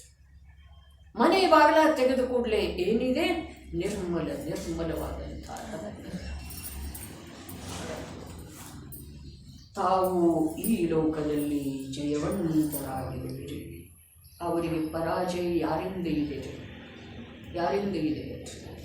ನಮ್ಗೆ ಯಾರಿಂದ ಇದೆ? ನಮಗೆ ಯಾರಿಂದ ಇದೆ? ನಮ್ಮದೇ ಆದಂಥ ಮಿಥ್ಯಾಶಕ್ತಿಯಿಂದ ನಮಗೆ ಪರಾಜಯ ಇದೆ. ನಮ್ಮದೇ ಆದಂಥ ಮೋಹರಾಗ ದ್ವೇಷದಿಂದ ನಮಗೆ ಪರಾಜಯ ಇದೆ. ಪರಪದಾರ್ಥ ಯಾವುದೂ ನಮ್ಮನ್ನು ಪರಾಜಿತಗೊಳಿಸುವ ಸ್ವಭಾವ ಉಳ್ಳದ್ದು ಇಲ್ಲ. ನನ್ನಲ್ಲೇ ಇರುವಂಥ, ನಾನೇ ಸೃಷ್ಟಿಸಿಕೊಂಡಿರುವಂಥ ಯಾವ ನನ್ನ ಸ್ವಭಾವದಿಂದ ಬಾಹಿರವಾದಂಥ ಭಾವಗಳಿದಾವೆಯೋ ಅವೇ ನನ್ನನ್ನು ಸತತ ಪರಾಜಿತಗೊಳಿಸ್ತಾ ಇದ್ದಾವೆ. ಯಾವ ವ್ಯಕ್ತಿಗೆ ಹೊರಗಿನವ್ರ ಶತ್ರು ಇರುವುದಿಲ್ಲ. ಹೊರಗಿನ ಶತ್ರುತ್ವವನ್ನು ಅಖಂಡವಾಗಿ ಸಾಧಿಸೋದು ಸಾಧ್ಯ ಇಲ್ಲ, ಒಳಗಿನವರೇ ಸಾಧಿಸ್ತಾರೆ ಅಂಥೇಳಿ ಗುಣಭದ್ರಾಚಾರ್ಯ ಹೇಳಿದರು. ಪತ್ನಿ ಪುತ್ರರೇ ನಿಜವಾದ ಶತ್ರುಗಳು. ಸಹೋದರರು ಯಾವ ಪ್ರಕಾರ ಶತ್ರು ಅನ್ನೋದು ಹೇಳಿದ್ರು. ಪತ್ನಿ ವಿಪತ್ತು ರೂಪದ ಮನೆಯ ಗ್ರಹದ ದ್ವಾರಳಿದ್ದಾಳೆ. ಪುತ್ರಾಧಿಕರ ಸ್ವರೂಪ ಹೇಳಿದರು. ಎಲ್ಲ ಅರ್ಥ ಹೇಳಿದರು. ಯಾಕೆ ಅಂತಂದ್ರೆ ಹೊರಗಿನವ್ರ ವಿರೋಧ ನಿನ್ನ ಖಂಡನೆ ಎಷ್ಟು ಮಾಡೋ ಸಾಧ್ಯ ಇದೆ? ಇವರ ಮನೆಯಲ್ಲಿದ್ದುಕೊಂಡು ನಿನ್ನವರಂಥೇಳಿ ಅನ್ನಿಸಿಕೊಂಡು ನಿನ್ನ ನಿರಂತರ ಖಂಡನೆ ಮಾಡ್ತಾರೆ, ಶತ್ರುತ್ವ ಸಾಧಿಸ್ತಾರೆ. ಯಾವ ಮಾತು ನಡಿಗೊಡ್ತಾರ್ರಿ ಹೇಳ್ರಿ ನೋಡು. ನಿರಂತರ ಪರಾಜಿತ ಮಾಡ್ತಾರೋ ಅಥವಾ ಇಲ್ರಿ? ನಿರಂತರ. ಹೆಂಡ್ರ ಮಕ್ಕಳ ಅಣ್ಣ ತಮ್ಮಗಳೇನು ಮಾಡ್ತಾರ್ರಿ? ಲೋಕದೊಳಗೆ ಲೋಕೋಕ್ತಿ ಇದೆರಿ. ಊರ ಹೊರಗಿನ ಒಲೆಯರ್ಬೇಕಾದ್ರೆ ಶ್ರೀಮಂತ ಆಗಲಿ, ಖರೆ ತನ್ನ ಅಣ್ಣ ತಮ್ಮರ ಆಗ್ಬಾರ್ದು ಅಂತಾರೆ. ಹೊಟ್ಟೆಗೆ ಹುಟ್ಟು ಸಾಗಿಸ್ಲ ಬೆಲೆ ಬಿದ್ದು ಸಾಗಿಸ್ಲದ ಹಿಂದಿನ ಕಾಲದಲ್ಲಿ ಹೇಳ್ತೀವಿ.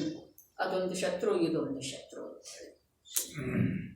ಅದು ನಿಜವಾಗಿ ಅದು ಶತ್ರು ಇಲ್ಲ, ಅದು ನನ್ನದನ್ನುವ ಭಾವನೆ ಶತ್ರು. ಇಡೀ 3 ಲೋಕೆಲ್ಲ ಡಂಗುರ ಹೊಡೆದು ಹೇಳ್ತಂತ ಮೋಹ ನಾನೇ ದೊರೆ, ನಾನೇ ದೊರೆ, ನಾನೇ ದೊರೆ. ಧನಂಜಯ ಕವಿ ಹೇಳ್ತಾನ್ರಿ, ಇಡೀ 3 ಲೋಕಕ್ಕೆಲ್ಲ ಡಂಗರ ಹೊಡೆದು ಹೇಳ್ತು.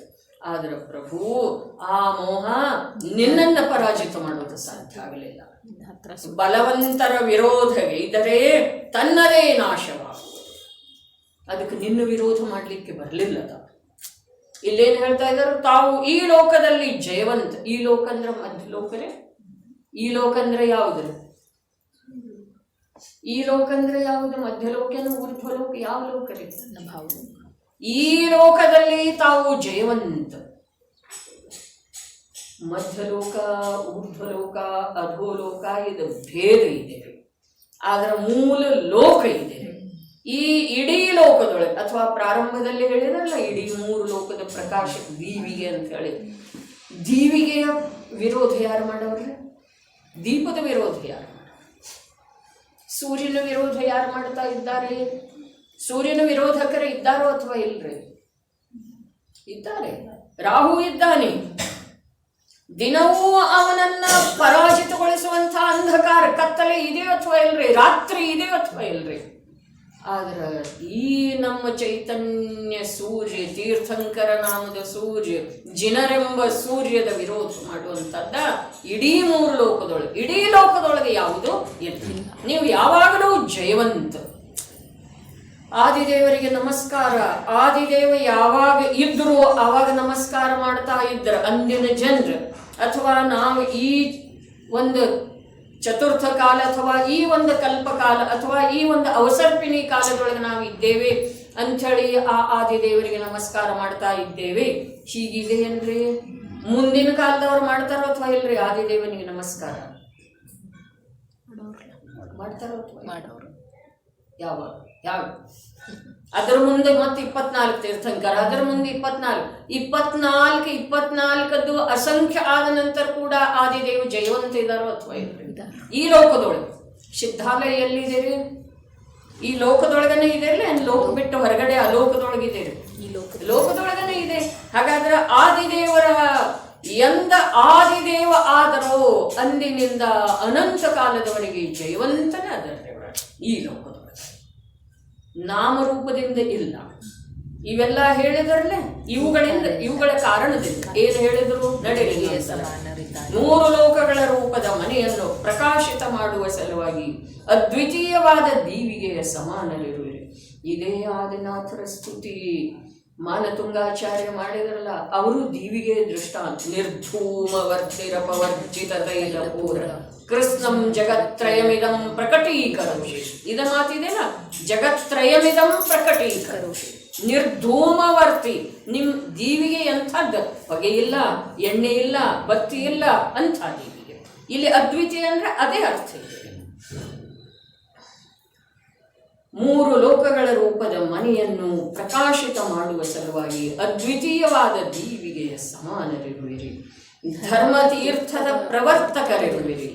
ಸಮಸ್ತ ಪ್ರಾಣಿಗಳ ವಿಷಯದಲ್ಲಿ ವಾತ್ಸಲ್ಯ ಭಾವವನ್ನು ಧಾರಣ ಮಾಡಿರುವಿರಿ. ಆ ವಾತ್ಸಲ್ಯ ಭಾವ ಒಂದು ಸಲ ಧಾರಣ ಮಾಡಿದಾರ ಅಂದಮೇಲೆ ಬಿಟ್ಟು ಬಿಡ್ತಾರೇನ್ರಿ? ಇಲ್ಲ. ಹಾಗಾದ್ರೆ ಸಮಸ್ತ ಪ್ರಾಣಿಗಳ ಅವರು ಜಯ ಜಯಕಾರ ಮಾಡೋರು ಅಥವಾ ಇಲ್ರಿ? ಕಾಲ ಯಾವುದಾದ್ರೆ ಎಷ್ಟು ಕಾಲ ಕಳೆದು ಹೋದ್ರೂ ಅವರ ವಾತ್ಸಲ್ಯದೊಳಗೆ ವ್ಯತ್ಯಯ ಬರುವುದಿಲ್ಲ. ಈ ಜೀವರುಗಳಿಂದ ಅವರದ ಯಾವ ಮಹತ್ವ ಮಹಿಮೆ ಇದೆ, ಜಯ ಜಯಕಾರ ಇದೆ, ಅದರೊಳಗೂ ವ್ಯತ್ಯಯ ಬರುವುದ ಸಾಧ್ಯ. ನಾವು ಮಾಡ್ಲಿಕ್ಕಿಲ್ರಿ. ಆದ್ರೆ ಯಾರು ಲಾಭಾನ್ವಿತ ಆಗಿದಾರೋ ಅವರು ಮಾಡೋರು ಇಲ್ರಿ. ಧರ್ಮತೀರ್ಥದ ಪ್ರವರ್ತಕರಿರುವಿರಿ. ಸಮಸ್ತ ಪ್ರಾಣಿಗಳ ವಿಷಯದಲ್ಲಿ ವಾತ್ಸಲ್ಯ ಭಾವವನ್ನು ಧಾರಣ ಮಾಡಿರುವಿರಿ. ಮತ್ತು ನಿರ್ಮಲ ಗುಣಗಳ ರೂಪವಿರುವ ರತ್ನಗಳ ನಿವಾಸ ಸ್ಥಾನರಿರುವಿರಿ. ಇವು ಯಾವಕ್ಕೆ ಪರಾಜಯ ಇದೆ ರೀ?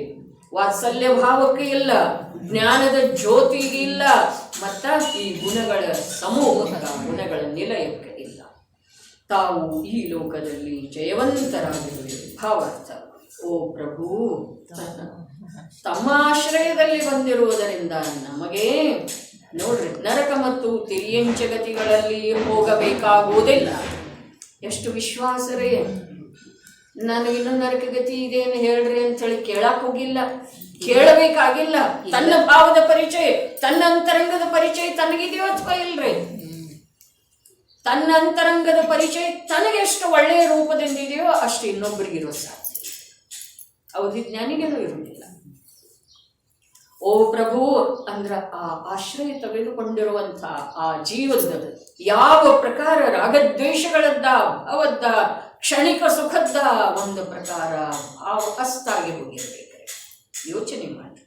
ತಮ್ಮ ಆಶ್ರಯದಲ್ಲಿ ಬಂದಿರುವುದರಿಂದ ನಮಗೆ ನರಕ ಮತ್ತು ತಿರಿಯಂಚಗತಿಗಳಲ್ಲಿ ಹೋಗಬೇಕಾಗುವುದಿಲ್ಲ. ಇನ್ನು ಮೇಲೆ ನಮಗೆ ದೇವ ಮತ್ತು ಮನುಷ್ಯ ಗತಿಗಳಲ್ಲಿಯೇ ಜನ್ಮವಾಗುವುದು. ತಮ್ಮ ಭಕ್ತಿ ಮಾಡುವಂಥವರಿಗೆ ನೀಚಗತಿಯ ಭವಗಳು ಉಳಿದಿಲ್ಲವೆಂದು ನಾವು ಮನ್ನಿಸುತ್ತೇವೆ. ನೋಡ್ರಿ, ಇನ್ನು ಎಂಥ ಮಾತು. ಮತ್ತು ತಾವು ಕೂಡ ತಮ್ಮ ಕೇವಲ ಜ್ಞಾನದಲ್ಲಿ ಈ ಪ್ರಕಾರ ನೋಡಿದ್ದೀರೆಂಬುದು ನಮಗೆ ನಿಜವಾಗಿ ನಂಬಿಕೆ ಇದೆ, ಪ್ರತೀತಿ ಇದೆ. ನನಗೆ ಇನ್ನು ಭವಿಷ್ಯದೊಳಗ ನರಕ ತಿರಿಯಂಚಗತಿ ಅಥವಾ ನೀಚಗತಿ ಇಲ್ಲ ಅನ್ನೋದನ್ನ ನೀವು ನಿಮ್ಮ ಕೇವಲ ಜ್ಞಾನದೊಳಗೆ ನೋಡಿದ್ದೀರ ಅನ್ನೋದು ನನಗೆ ಭರವಸೆ ಇದೆ, ನಂಬಿಕೆ ಇದೆ, ವಿಶ್ವಾಸ. ಅದನ್ನ ಹೇಳಿದರೆ ಸ್ವಾಮೀಜಿ ಪ್ರವಚನ ಸಾರದ ಮಂಗಲಾಚರಣೆಯೊಳಗ, ಪ್ರಭು ನನ್ನ ಮೋಕ್ಷ ಮಾರ್ಗವನ್ನು ನೀವು ನೋಡಿದಿರಿ ಅಂಥೇಳಿ ನಾನು ಧನ್ಯ. ನನ್ನ ಮೋಕ್ಷ ಮಾರ್ಗವನ್ನು ನೀವು ನೋಡಿದಿರಿ ಅಂಥೇಳಿ ನಿಮ್ಮ ಸರ್ವಜ್ಞತೆಯೊಳಗೆ ನನಗೆ ಸ್ವಲ್ಪ ಕೂಡ ಸಂದೇಹ ಇದೆ. ಅದ್ಭುತ. ಜ್ಞಾನಿಗಳದ ಅಭಿಪ್ರಾಯ. ನನ್ನ ಮೋಕ್ಷ ಮಾರ್ಗವನ್ನು ನಾ ಭಲೇ ಇವತ್ತು ಮೋಕ್ಷ ಮಾರ್ಗದೊಳಗಿಲ್ಲ, ಆದ್ರೆ ನನ್ನ ಮೋಕ್ಷ ಮಾರ್ಗವನ್ನು ನೀವು ನಿಮ್ಮ ಕೇವಲ ಜ್ಞಾನದಲ್ಲಿ ನೋಡಿದಿರಿ ಅಂಥೇಳಿ ನಿಮ್ಮ ಸರ್ವಜ್ಞತ್ವದ ಕುರಿತು ನನಗೆ ಸಂದೇಹ ಇಲ್ಲ. ಅವರ ಸರ್ವಜ್ಞತ್ವ ನಂತರವೇ, ಆದರೆ ತನಗಿನ್ನ ಮೋಕ್ಷ ಮಾರ್ಗ ಉಪಲಬ್ಧ ಆಗುವುದಿದೆ ಅನ್ನುವ ತನ್ನ ವಿಶ್ವಾಸ ಮತ. ಅದಕ್ಕೆ ಅಪ್ಪಾಜಿ ಹೇಳ್ತಿದ್ರು, ಮರಣ ಅಂದ್ರೆ ಜೀವ ಯಾಕೆ ಭಯ ಪಡ್ತಾ ಅಂತಂದ್ರೆ ಮರಣದ ನಂತರ ಹೋಗುವ ಸ್ಥಾನ ಒಳ್ಳೇದ ಇಲ್ಲ. ಯಾಕೆ ಅಂತಂದ್ರೆ ಒಳ್ಳೆಯ ಸ್ಥಾನಕ್ಕೆ ಹೋಗುವಂಥದ್ದು ಇವೇನು ಮಾಡಿಲ್ಲ, ಅದಕ್ಕೆ ಭಯ ಪಡ್ತಾನೆ. ಯಾವ ಒಳ್ಳೆಯ ಕಾರ್ಯ ಮಾಡಿದನೋ ಭಯ ಪಡುವ ಪ್ರಶ್ನೆ ಇಲ್ಲ. ಎಂಥ ಅದ್ಭುತ. ಹೊಸ ಮನೆ ಕಟ್ಸಿತ್ತು ಅಂತಂದ್ರೆ ಈ ಮನೆ ಬಿಡುವೆಳೆದೊಳಗೆ ಅಳ್ತಾನೆ ಅಂದ್ರೆ ಯಾವನೇ ಮನುಷ್ಯ ಝೋಪಡಿ ಬಿಡುವೆಳೆದೊಳಗೆ ಅಳ್ತಾನ್ರಿ. ಎಲ್ಲ ಸಕಲ ಸುವಿಧಾಗಳನ್ನ ಸಂಗ್ರಹಿಸಿದಂಥ ಒಂದು ಮನೆಯನ್ನ ತಾನು ನಿರ್ಮಿಸಿಕೊಂಡಿದ್ದ ಅಂತಂದ್ರೆ ಇದರ ಕಡೆ ಹಿಂದೆ ತಿರುಗಿ ಕೂಡ ನೋಡುವುದಿಲ್ಲ. ಕೆಲವೊಂದು ಅನಾವಶ್ಯಕ ಸಾಮಾನುಗಳನ್ನು ಕೂಡ ಇದರಿಂದ ನನಗೇನು ಉಪಯೋಗ? ಇದು ಅನಾವಶ್ಯಕ ಸಾಮಾನಿದೆ. ಯಾವುದಾ? ಈ ದೇಹ. ಇನ್ನೇನು ಇದ್ರದ್ದು ನನಗೆ ಪ್ರಯೋಜನ ಅಂತೇಳಿ ಇಲ್ಲೇ ಬಿಸಾಕಿ ಬಿಟ್ಟ ಹೊರಟೋಗ್ತಾನ್ರಿ. ಹಿಂದೆ ತಿರುಗಿ ನೋಡೋದಿಲ್ಲ, ಮತ್ತೇನಾಯ್ತು ಅಂತ ಹೇಳಿ ನೋಡ್ಲಿಕ್ಕಂತೂ ಬರೋದಿಲ್ಲ. ಭಾವಾರ್ಥ ತಾರಬಾರ